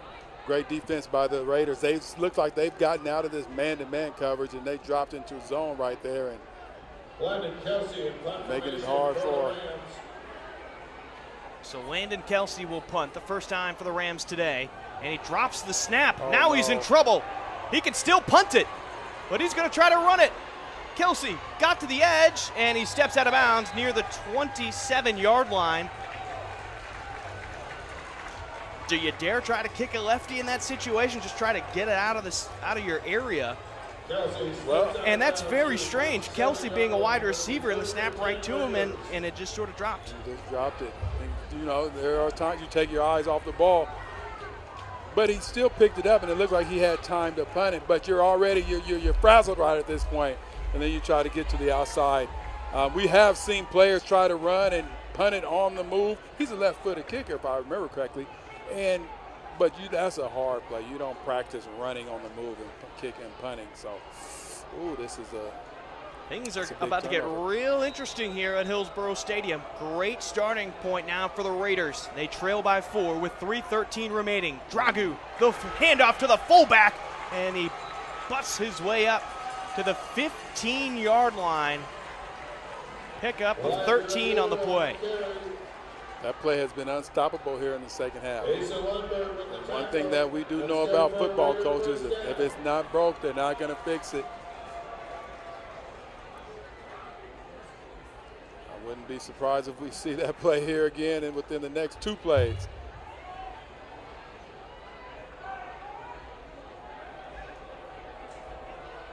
Wouldn't be surprised if they go to all cut right here. He hasn't touched the ball in a little bit. Nope, they're going to go back to Dragu, and he did not have good footing right there, sort of trying to twist his way out of a tackle as soon as he got back to the line of scrimmage. Gain of 1. That's what you have to do. You have to get that pressure up front. You have to get off the snap faster than the offense. You can't allow that little hole, that little crease right there for Dragu. And I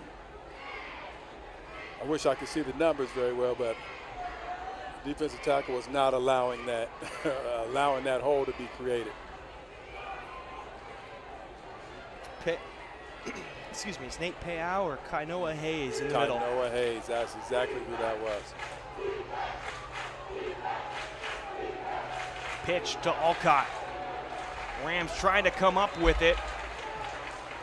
and make a play. Asa Lundberg came up from his safety position to make the tackle. Zach Staskowski made sure he stayed down.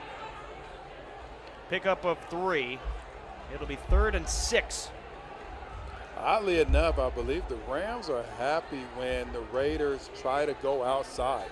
When they try these sweeps or these pitches, it seems like the Rams feel better about their chances on those plays.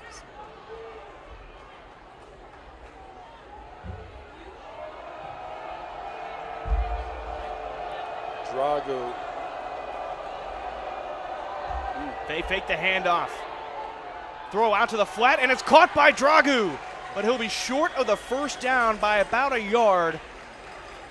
Pass complete to Dragu. Cole Thomas on the tackle.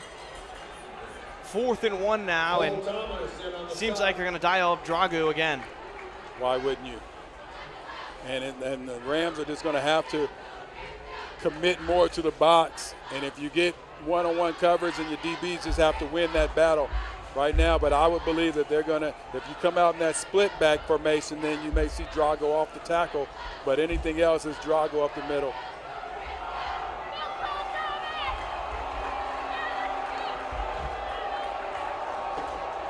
And off to Dragu. Multiple Rams, and I don't know if he got it. Dragu fell just before the 5-yard line. Cole Thomas is amped up along with Vercher and Lundberg, and I think the Rams came up with a stop. Great stop. What a play. What a stop right there. That's how you dig in and win the battle in the trenches. We all knew that it was Dragu coming getting the football, and they knew it as well. And then it just becomes a matter of mano-a-mano, and the Rams pulled that one off. Great defensive stance right there. Sometimes the defensive lineman, you just got to stand on your head, and that's exactly what happened. Now let's see if this energy can turn over onto the offensive side, see if you can move the football. If you can get Tyson Davis running again like anywhere close to like how he was running in the first half. Davis is the running back now to the right along. Rams are going to pass. Finds Davis out in the flat. He's got a large open area out in front of him. Jump steps one man. Alcott can't bring him down. Davis is still on his feet. And eventually the Raiders gang up and push him out of bounds near the 27-yard line. We'll see where they mark him. But my goodness, Tyson Davis, that motor does not stop in that young man. Tyson Davis has been in beast mode the whole game. That's another great play. You know, you can figure that they're going to get him the ball, but how many times have we seen him drop it off to him in the flat? And he had one-on-one. Actually, there was nobody guarding him. That's why he had all that open space. All that open space. And with the clock running there, that'll end the third quarter. So a huge defensive stop by the Rams keeps them in the lead as they stop the Raiders on 4th and 1 at the 6-yard line. Stop them from getting the first down, and now the Rams pick up a first down. They've given themselves some space.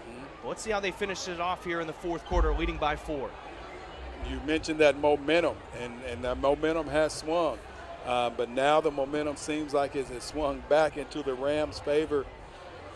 And, you know, in high school sports, you can ride momentum for a while. Let's see how they can ride this momentum, turn it into some points, and then make the Raiders have to come out passing and throwing the ball, doing something that they are not that accustomed to doing.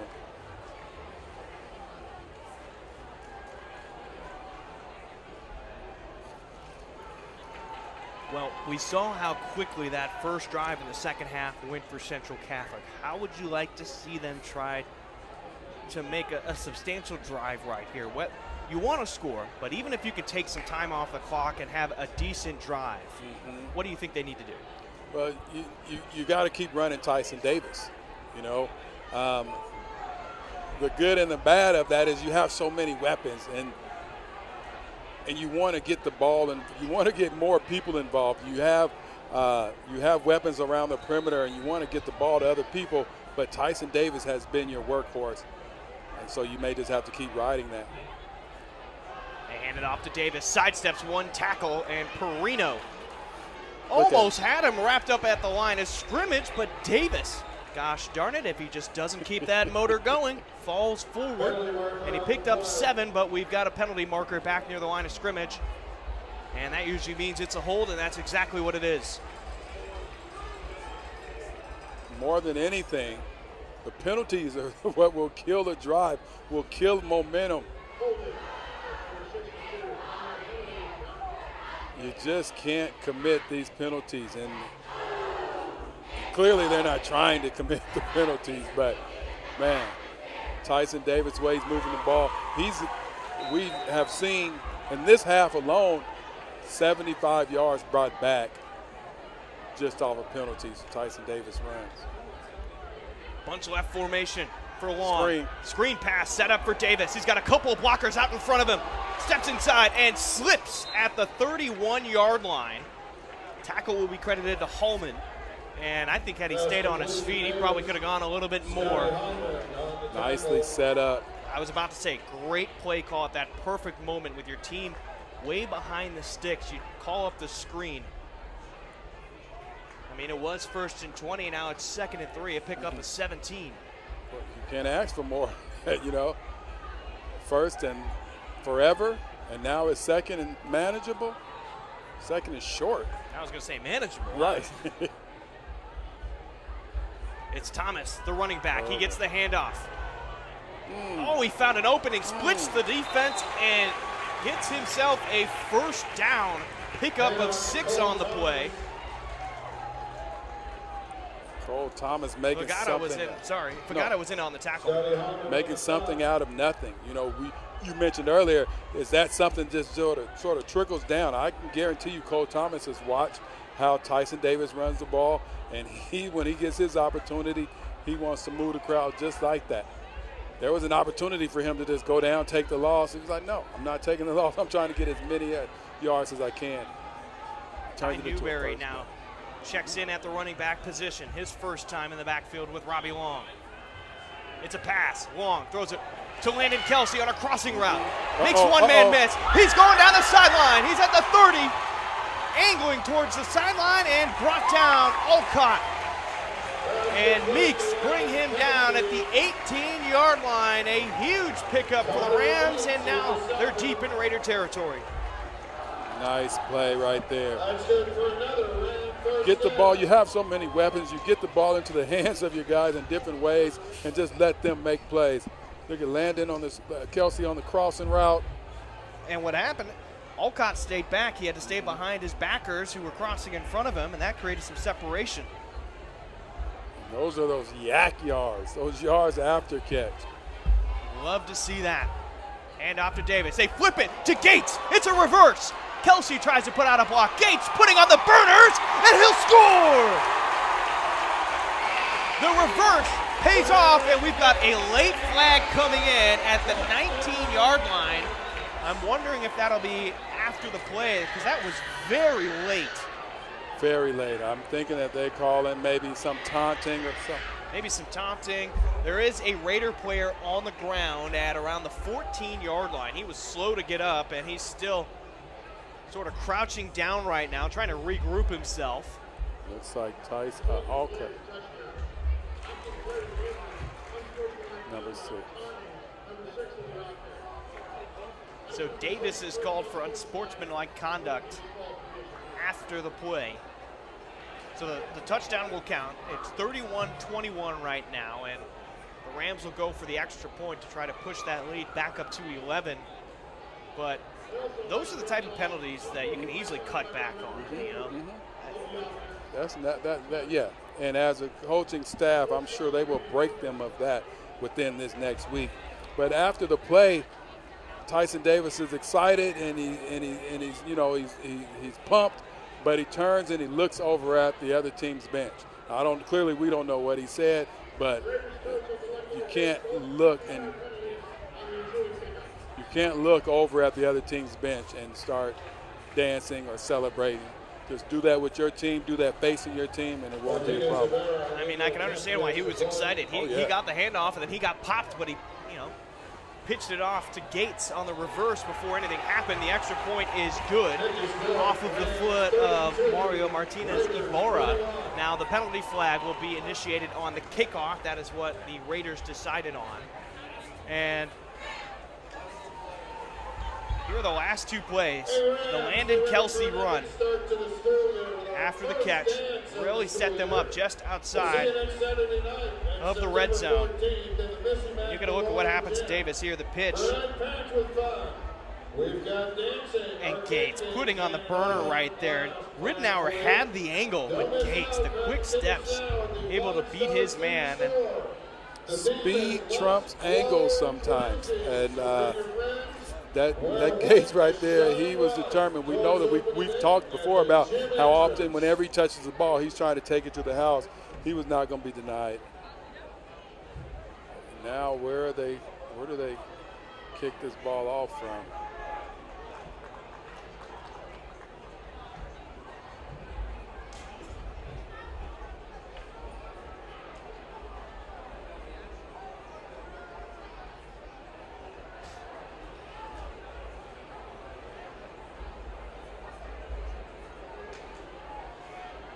all right, so they normally kick off at the 40. What? 15 yards back will put it at the 25-yard line. That's the 15. But that is past that. I've never seen this. It must, what was it, 2? That would be my guess. There must have been 2, yeah. We only heard the 1. You go back and then you go half the distance. Jeez. So Kelsey, you're right. Nice. That is a lefty. And Alcott can't get a clean handle of it. Picks it up at the 22-yard line. Closing in and trying to make the tackle is number 32, Sael Bell, and they'll bring him down after wrestling him back to the 26-yard line, and another flag. Now I saw the number 16 for the Raiders. They're battling after the play. McHenry. Now I wonder if he calls the headbutt on McHenry in this. Clearly there's been an emphasis brought down on unsportsmanlike conduct calls.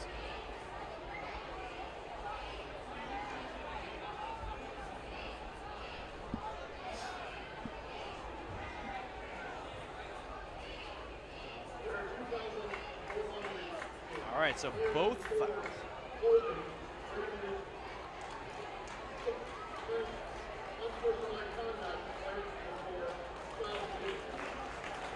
So unsportsmanlike conduct on top of a holding penalty. Now it looks like that flag that you took off on the kickoff didn't help you out at all. You're all the way back inside your own 10-yard line. I've never seen right where the Rams kicked off from their own 12 and a half. I've never seen anything like this before. The Rams kicked off from the 12. You think, oh, okay, well, the Raiders are going to get great field position. It's a great call to accept the penalty on the kickoff, and now they are starting their drive from the 9. This is incredible. What a change in field position. And there's not a lot of time for the Raiders to grind it out at this point. Meeks is the running back in the I formation. Perino on one side, Stewart on the other. Fullback handoff, and it's Dragu. Picking up 3, it looks like, on the play. Looks like Dragu was sort of leaning like he was anticipating getting touched, and he didn't really get touched, so he's just sort of tackled himself. Things have to change right now for the Raiders. They really milked that clock in the third quarter. Their opening drive for 6.5 minutes. The other drive, which ended up in turnover on downs, but that's still ate up 2.5, 3 minutes. So out of 12 minutes in a quarter, they had it for about 9.5. Well, they're going to have to move a little bit faster. McHenry will drop back and pass, throws towards the sideline. From a Harris, tries to make a play, broke on it, and breaks up the pass intended for Perino. That's another cramp. Yeah, Proma Harris, who was cramping earlier, is back on the ground with another cramp. Cramps don't go away. for the whole night. If you start cramping up, you're going to continue to catch cramps. You may be able to get a few plays in here or there, and you better believe that it's going to come back. Where is the IV of pickle juice? Oh, okay, just let me catch a cramp. I'll just cramp up if the solution is pickle juice. I'd rather deal with the cramp. I'd just rather deal with the cramp.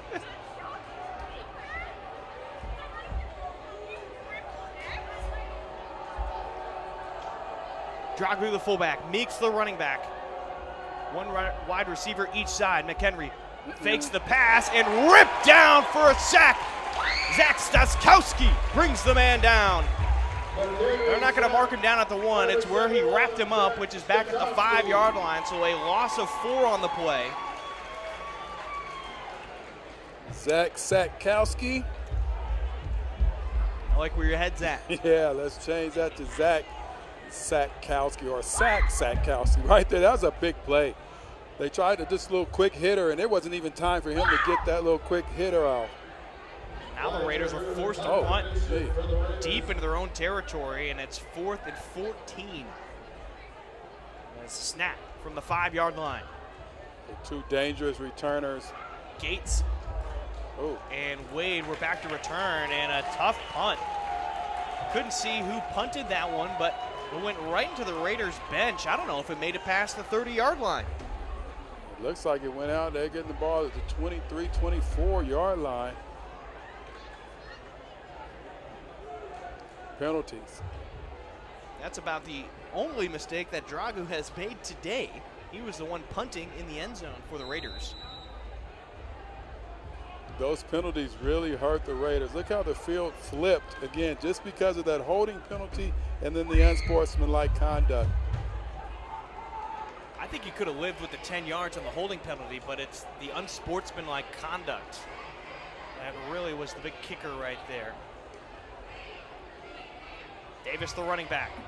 They fake the handoff, throw it out to the flat to Davis. Gates with a big block to give Nicolaitis an opening, and I think they're going to flag Gates with a blindside hit. Nicolaitis, the ball is marked down at the 1, but another flag out on the field. Penalty marker on the flag. Those is a penalty nonetheless, and you don't want penalties. That's an effort penalty. You know, as a coach, you're mad, but you see what he's trying. He's trying to make a big block for his teammate. There's nothing that he's trying that's selfish about it. He's trying to make the play, and he just got flagged. But after you've had so many penalties, you're just beside yourself as a coaching staff. This game has been called very tight from the referee standpoint. A lot of flags today on both sides. Right. I can imagine the team from Modesto are going to go back and they're going to talk a lot about the officiating in Portland, Oregon. Hand off to Davis. An opening big enough for a Mack truck to go through, and he's still stumbling his way forward, and his momentum stopped near the 10-yard line, and that picks up a first down. Davis, the ball carrier. Ridnour in on the stop. He's having a career day. Almost a 20-yard pickup right there. Man. And about 10 more at the end when he was dragging guys with him. He must have the strongest legs because of his ability to have defenders on his back and still move the pile. Oh, and another flag. Goodness. Are you joshing me right now? Well, let's see what it is. Meeks, the Raiders defender, was right next to the referee, but I can't imagine he was talking that much. Did you bump into him? What is he saying? I mean. And now the head referee is going to go talk to him.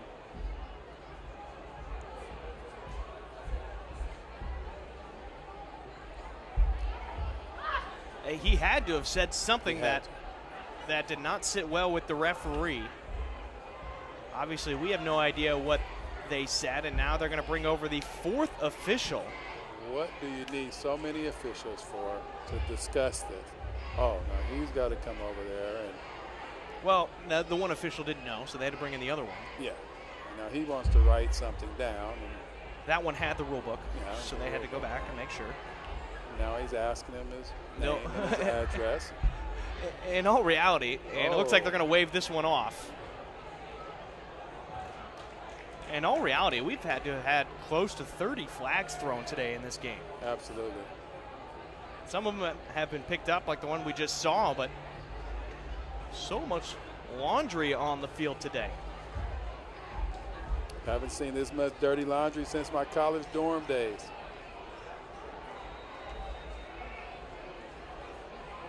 Not a big fan of doing your own laundry? Well, I wasn't back then. Uh-oh.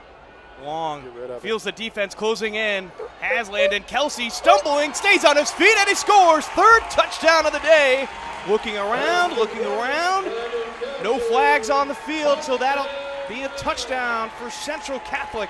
Landon Kelsey, his third touchdown of the night. And the third different variety of touchdown. You see him that time, he's using his moves after the catch.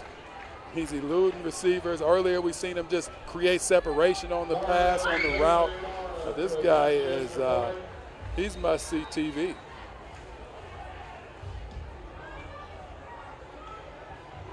Martinez Ibarra through the uprights. Kick is not good. No, correction. Went to the left. Score remains Rams 38. So the score will remain 38-21, a 17-point lead for the Rams. Here's a look at the last play. You got Kelsey lining up on the right side of your screen, and he'll just do a shallow cross. Shallow cross. Look at that. The defender playing way off of him again. You know, how do you try to counteract that? It looks like they're almost giving him too much respect and space that, you know, there's nobody challenging him on that shallow cross, and so there's no way the defense can make a move. No, and Meeks has got to get up and he's got to jam it. He can't just let him get a clean break off the line. And he's looked like he's trying to prevent the post or the corner route. And now you get this shallow cross, and he was 7-8 yards off of him. Landon Kelsey is too good for that. Doesn't look like the linebackers and the DBs are playing the same coverage. They're not on the same wavelength.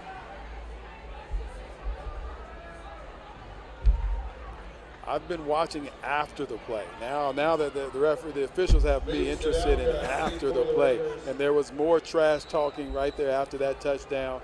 It's going to continue for the last 7 minutes. You can believe it.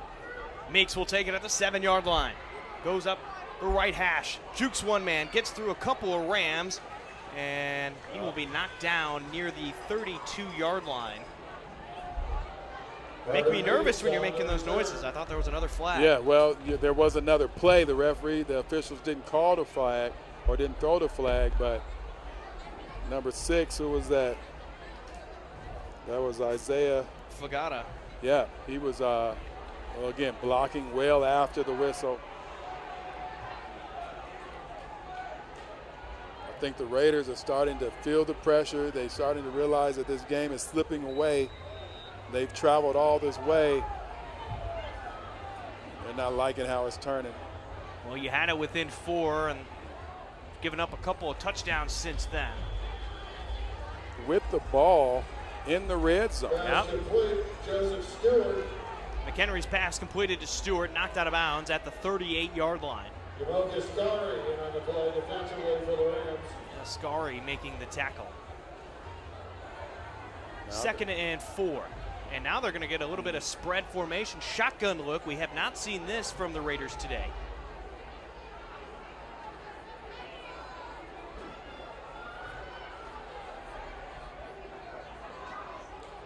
Twin spread formation for McHenry. Stewart in motion. McHenry goes to his man. That was one-on-one and threw it behind Ridenour. I don't know if Pro Mahara saw that one coming in his direction. Pass intended for Ridenour is incomplete. Because it was so badly thrown. You know, trying to be nice, but it was so poorly thrown that he didn't see it coming his direction because the ball really wasn't coming his direction. It was behind him and out of bounds. So McHenry back in the shotgun formation. Meeks, his running back, they're trying to set up a screen, and the Rams sniffed it out beautifully. Staskowski and Kainoa Hayes went with the running back. They were on his hip, and McHenry could not throw him the ball. No, not a lot of time. One thing about that screen route, that screen play, you know, you're supposed to get a chip on your defender. There was no chip on the rush. Who was this, number 47? On Donnie Vercher. Donnie Vercher came in untouched. When you're running that screen play to the short side of the field, it's easy to run out of room. Oh, they're punting. Dragu back to punt. On 4th down for the Raiders. They're trailing by 17. High goes over the head of Dragu. And a huge hit put on Dragu. Vercher trying to fall on the ball. We'll see where they will mark it down. It looks to be at the 9-yard line, but Dragu just got absolutely demolished by Hudson Coe. He was a man on a mission to try to make a tackle back there. He saw that ball on the ground. He saw the punter. Now it's just free. You can go after the ball. You can go after the punter. There's no protection rules or anything. And he just laid a hit on Drago. But wasn't it 4th and 5? Yeah, it was about 4th and 5. And they decided to go for a punt. Guess they've thrown in the towel. Yeah, I was going to say that would be my guess. You know, McHenry's had some not his best throws, but you know he's more than capable to pick up 5 yards if you need him to. Plus, you got your running backs that have been doing decently well today. Here's the handoff to Davis. Hesitation, one-man miss, and falls into the end zone. And Davis will score on the 9-yard touchdown run. And all it took was one play. Tyson Davis for president. Geez, he's having a game today.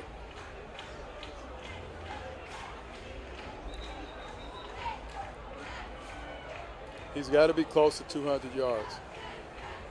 My calculations, you know.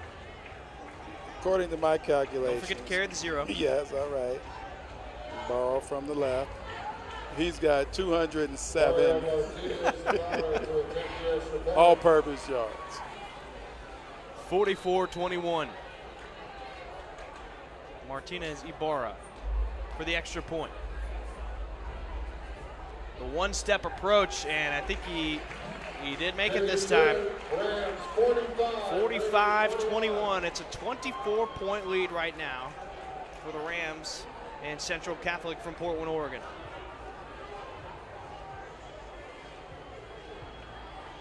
This thing has turned quickly.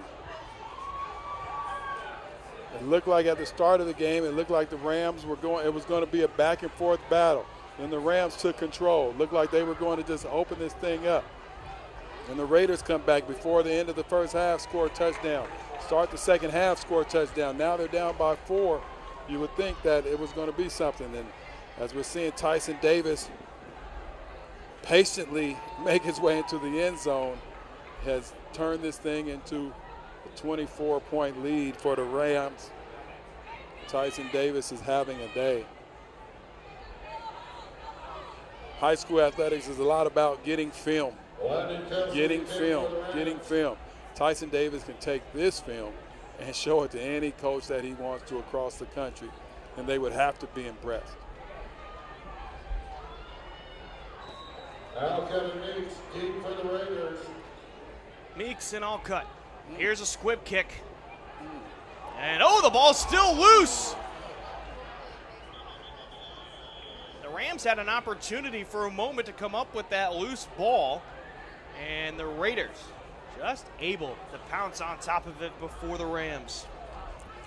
That might make some coaches mad. I know old school coaches, I think they were trying to do a squib kick. Oh, there's another penalty. Squib so you don't kick it deep.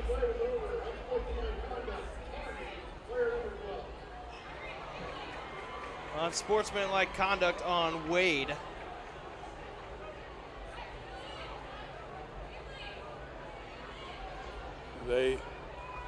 Some people would say that's an onside kick and you're trying to rub it in. I don't know how the Raiders coaches will take that, but there's also another unsportsmanlike conduct penalty. Tell you what, I know I consider myself an old school coach. I know I coach basketball, but if this was my team, when we come tomorrow to watch film, bring your running shoes. Bring your running shoes with you. We're going to get this thing right. Swing pass out to Meeks at the 50-yard line towards the sideline, and he might get a flag for a face mask. Asa Lundberg came up to make a play. Flag was thrown at the 45-yard line, and Lundberg almost taunting him right now, telling him to look at the scoreboard. His own teammates pushing him back, trying to prevent another flag against the Rams. We'll see what the call is with the head referee. Who knows what the call is? It's been like this all day. That was a Meeks tried a Derrick Henry stiff arm. And like you said, he may have grabbed him by the face mask, but I think that flag was coming out before then.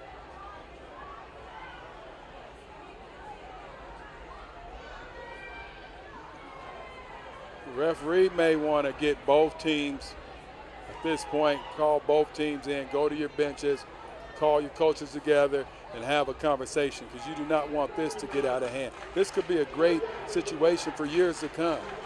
The Rams could go down there next year, and then you come back and you can do this every 2 years or something, a little home-and-home series, but you don't want this to get out of hand. It is supposed to be a home-and-home series. Central Catholic up here this year. Next year it's supposed to be the Rams going down there. Okay.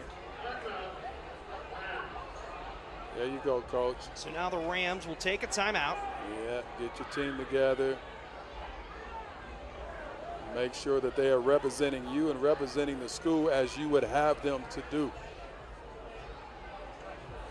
We haven't been this type of a team forever. A team that wins with class, go ahead and just play the game hard. Help your opponent up, knock them down again the next play, but just keep it clean. So I'm sure that's what he's telling them right now, just getting them back to Ram football.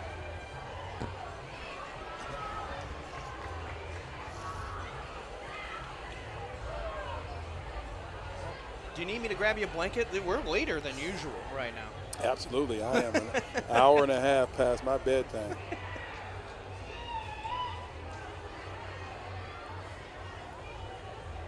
All right, after the timeout. First down for the Raiders. My wife always asks me to watch a movie at like 9:30. Like, are you kidding me? So you're asleep by 9:45. Exactly. Yeah, let's watch it. Yeah, totally. I'm down. Tell me what happened. Then. McHenry knocked down. His pass swatted down. I couldn't tell if it was Staskowski or if it was Hayes.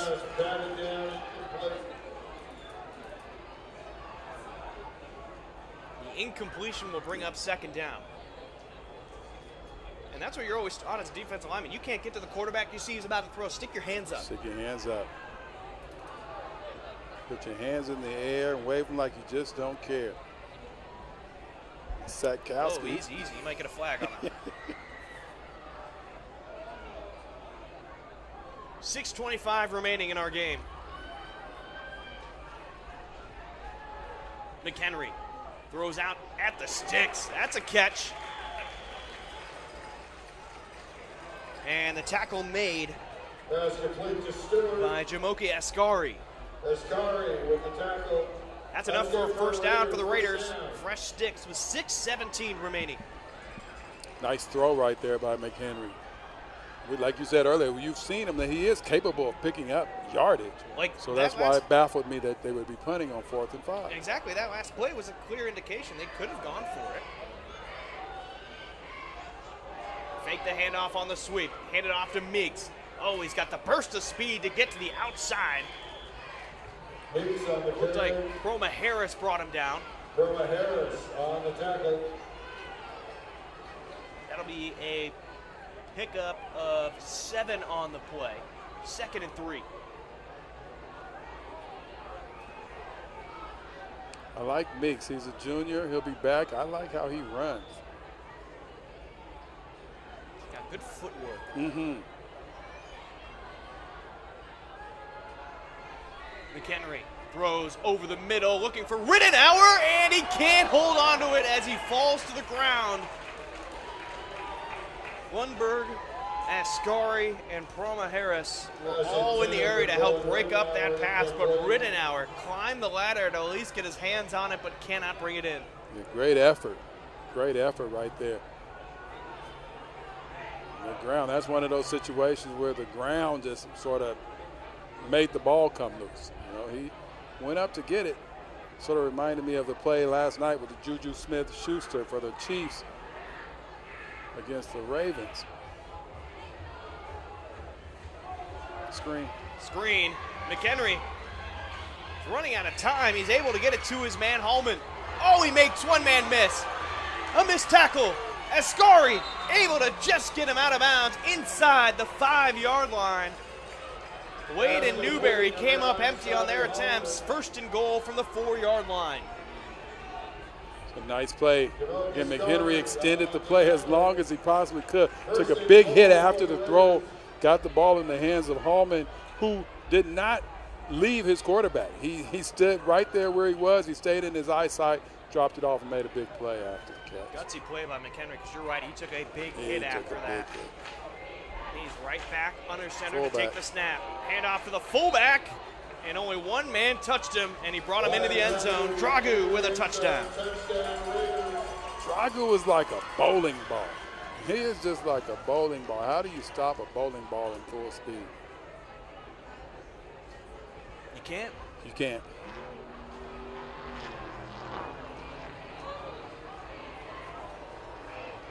I think it's not enough time. I mean, clearly, you know, you always know the game is not over, but it's not enough time. And I go back to question that punt, that 4th and 5. I just questioned that punt. Had they decided that they were going to throw in the towel at that time and then realize, hey, well, maybe we'll keep trying now. But I will say you could not have predicted the snap going over the punter's head either. Could have been a fake. Maybe. Could have. You're right. Could have been a fake. 2-point conversion to Dragu. Into the end zone. Dives forward, and he's in. The conversion is good. It's 45-29 with 5:08 remaining. Rams 45, Raiders 31.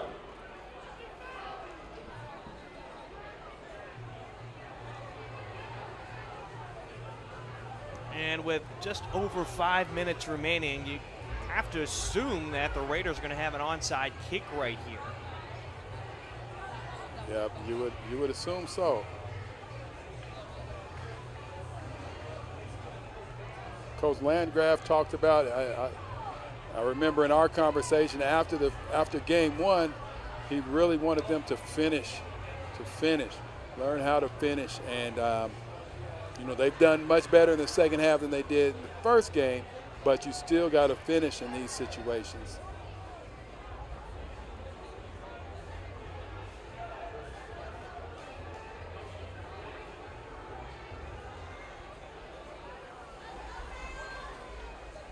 So now we're ready for the kick. Ramirez the second will put it on the tee.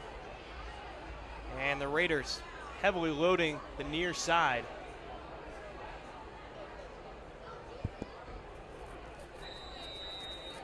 Ramirez to kick for the Raiders.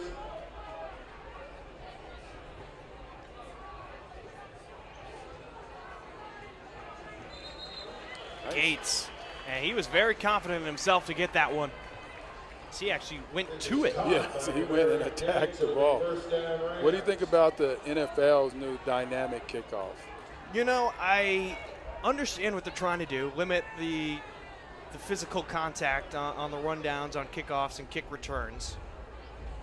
You're trying to bring an aspect of the game that you basically removed a couple of years ago. Right. By having to get returners back into it instead of all these touchbacks. Probably shouldn't have just messed with it in the first place. Yeah, some of you know, as football. I mean, I get that. I understand the concept. But what I have not seen is a onside kick from that formation. I don't know how they would do it. Well, that's the other thing I don't like. Now you have to let the other team know when you're doing an onside kick. You can't even have the surprise element of it. Oh, that's how they're doing that? Okay, Gates. Okay. Gates to the outside. breaks through the secondary, and Rittenauer shoves him out at the 20-yard line, excuse me. I don't see any flags out on the field. It's Bo Rolak, by the way, who's now the quarterback in the game. Nice run there by Gates. We know he's explosive. Reminds me and it puts me in the mindset of Xavier Worthy from last night, the rookie for the Chiefs. You know, you want to get the ball in his hands.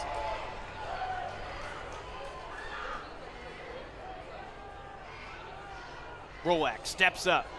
Kelsey was going across the field again. Now he cuts back into the middle, in between the hash marks, still on his feet, and no, his knee hit the ground. And there's an injured Raiders player back at the 32-yard line. Caden McDonald is the man slowly getting up. After all that, it's another first down, though, for the Rams. First and goal looks to be at the 8-yard line.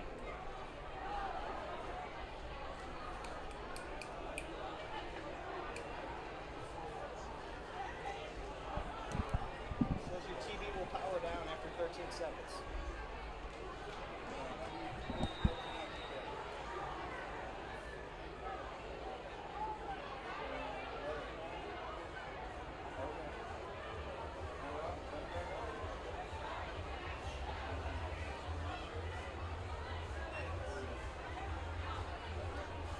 Rolak takes the snap, hands it off to Davis. He is met by J.P. Mendoza at the line of scrimmage, and that's where he'll end up. Dragu also in on the tackle. It'll be second and goal from the 8.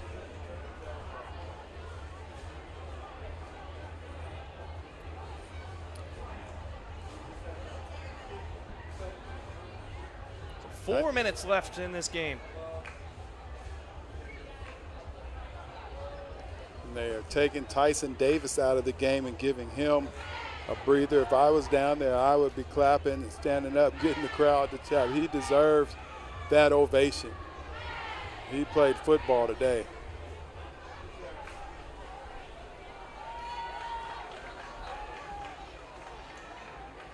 Hand off to Coe. He stretches it outside.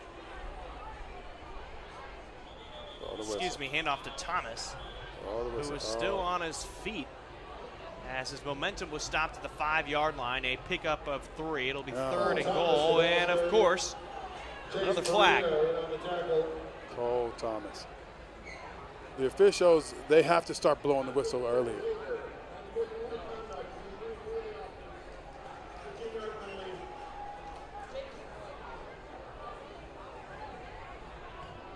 In these situations, there's no need on letting the play. You can see that the momentum has stopped.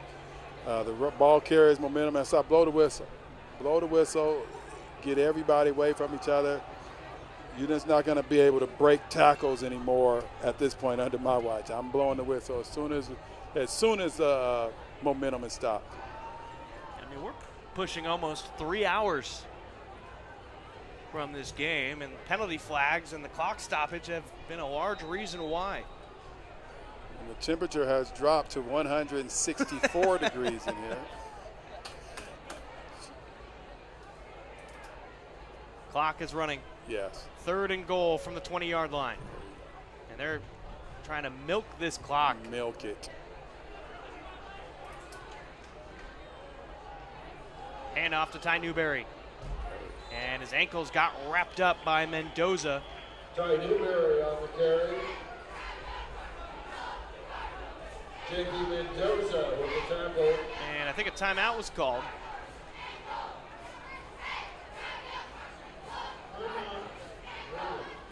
So the Raiders call a timeout as they trail by 16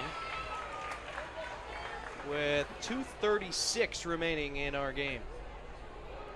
The defensive coordinator, as he's approaching the huddle, he's not very happy. I don't know what he's unhappy about.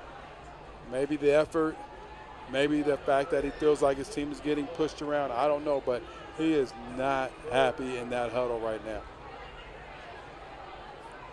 He is getting the full attention of everyone in that huddle.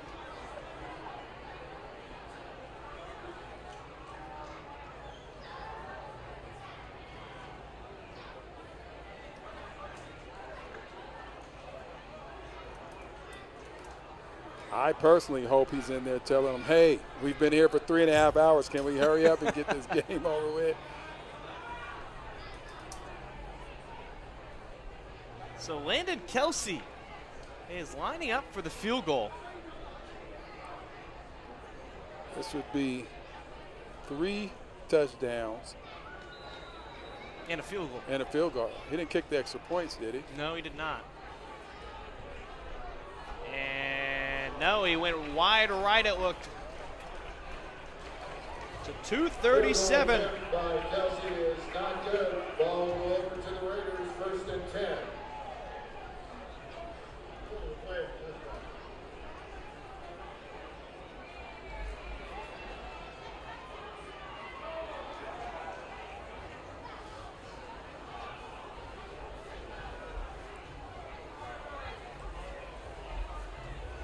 So the Raiders take over 1st and 10 from their own 20-yard line. That was a missed 37-yard field goal by Landon Kelsey. He's actually all smiles on the sideline right now. Not normally their kicker. Looks like there might be only 10 guys on the field. McHenry throws, and it's tipped by Cole Thomas. Got his mitts on it, deflected it out of bounds, and hey, partner, here's a flag. Of course. I'd be more surprised when it's not a flag. How many guys does the Rams have on the field? Is that? Yeah, I only count 10. Yeah. And there's still only 10 on the field. I'm counting 3 or 4 times. 1, 2, 3, 4, 5, 6, 7, 8, 9. Yeah, I only have 10. Let's see when somebody is going to figure this out and see who's going to run out on the field.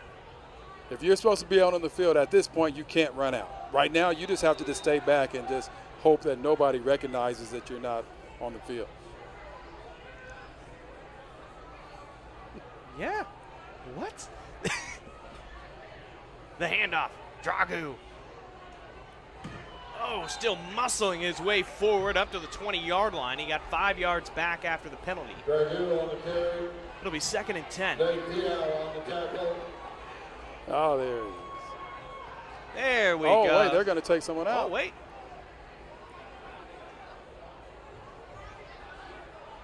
McHenry has some time. Got hit as he threw deep over the middle. Rittenauer had it knocked away, and Proma Harris is going to get a defensive pass interference call.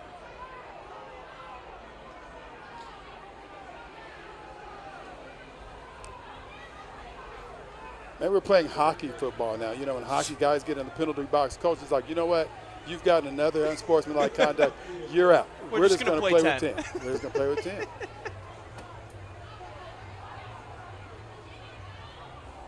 Yeah, still only 10 on the field. Yeah. There's enough guys in yellow shirts that somebody should recognize.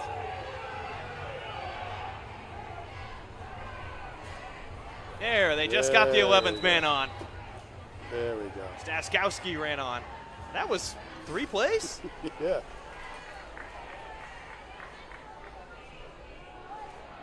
McHenry, pump fakes. Now he's going to step up and run with it, and he slides just short of the 40-yard line. Looks like they're going to mark him at the 38. McHenry on the keeper. McHenry with the keeper. He'll pick up 3 on the play. 2nd and 7.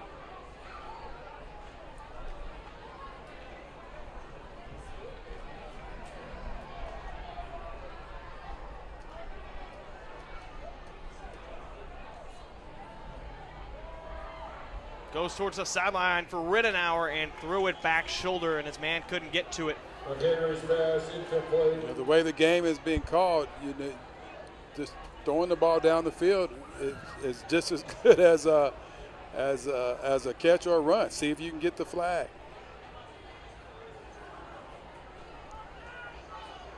All right, try it again. Not necessarily having to get a completion. Like again, the game has been called so tight. Pass interference will be your best offensive weapon.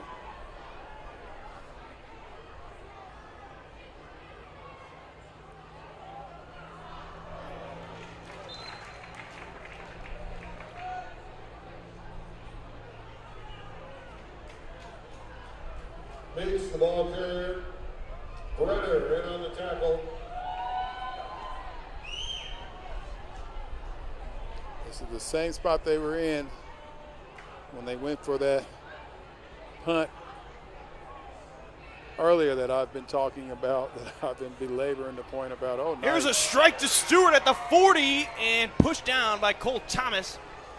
Looked to be around the 34-yard line. We'll see where they officially mark him. And no, they're going to give him a few extra yards down at the 30. 53 seconds remaining.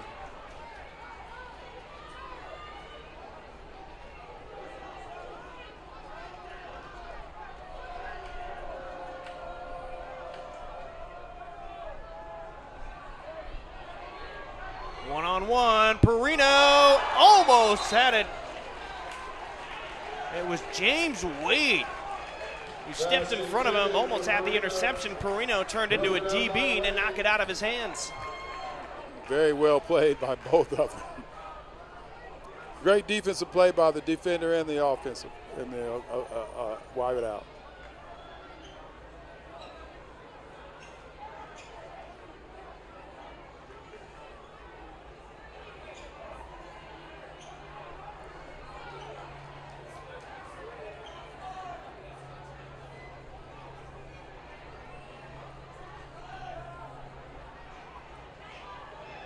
McHenry at the 30, met by Vircher.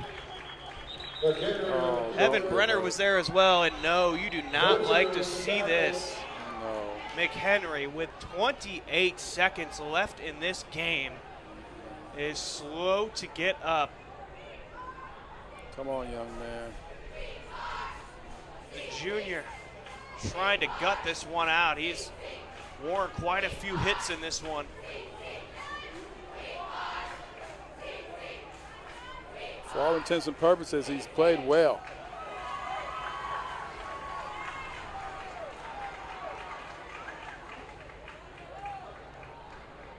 Let's hope it's nothing serious.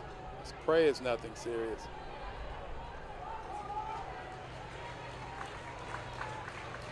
And at least he's up on his own feet and moving to the sideline. Those are positive signs. Unfortunately, he's going to have to come out for at least a play. It's third down for the Raiders with 31 seconds remaining. I know you want to play to the whistle and play, you know, beginning to end, but sometimes it's just as well just take a knee and don't get anyone hurt. Tonight you have Josh Mendoza, a senior, backup quarterback in the game. The southpaw throws a swing pass. Wade comes up and meets Stewart, and another flag is thrown. I don't even know what he could call. Even Coach Landgraf is dumbfounded right now. He's at the 34-yard line asking what else his guy could have done. He came up to make a tackle, and he ran into it. He went shoulder to shoulder. Yeah, it wasn't even head to head. I think that's what maybe the referee saw, but that's not what happened.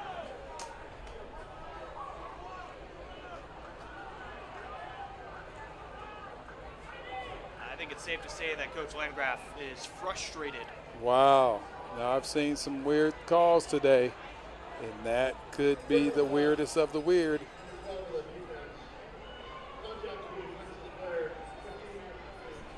What'd he say? They said that Wade hit a defenseless player, but it was the guy who had the ball.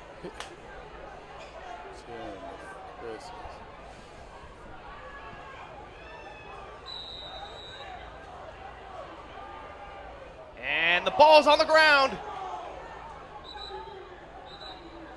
Not a good mesh point between Meeks and the backup quarterback Mendoza. What do you? Recovery by Josh Mendoza. He called a timeout? Well, I'll be John Brown's boots. Timeout. With 11 seconds left in the game, it's 45-29. Well, Bryan, it was an interesting game. It was a lot of ebbs and a lot of flows. Was there a lot of flow? I don't know. No, well, I was trying to think of something to say. Yeah, I just, know. But hey, sometimes you just got to say it how it is.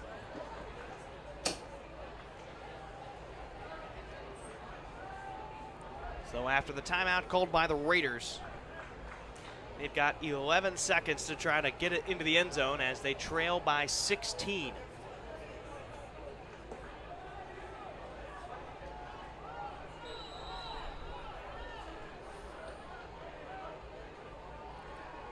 Mendoza throws intended for number 2, Perino. There's 6 seconds remaining. Can I say bye now and then just as soon as this thing is, Just wrap up and head on out. I imagine it'll be a pretty quick recap. Well, I tell you what, I'm impressed with what I saw from the Rams today. You never know how the team is going to respond with a new coach after losing a legendary coach like Bryan. But from what I'm seeing, they're still the team to beat. Mendoza throws it as far as he can and almost intercepted. And that'll be it. And the final score, 45-29. The Rams take it from the Raiders in the Battle of the Central Catholics. I'm Bryan Sleik, and James, do you have any final thoughts on today's game? Well, I would say that the demise of the Rams have been greatly exaggerated. They are still one of the top teams in the state. I can see that right now. And they're going to be a tough out for anybody all year long. The Raiders made it close at one point. It was 25, but they were unable to get it any closer after that. A couple of miscues, a bad snap on a punt really put them in a bad spot, and the Rams took advantage of the mistakes. A lot of laundry between these two teams as well, but we finally got to the end, a 45-29 victory for the Central Catholic Rams. That's James Broadous. I'm Bryan Sleik. Thank you for tuning into our broadcast today. We'll catch you next time around.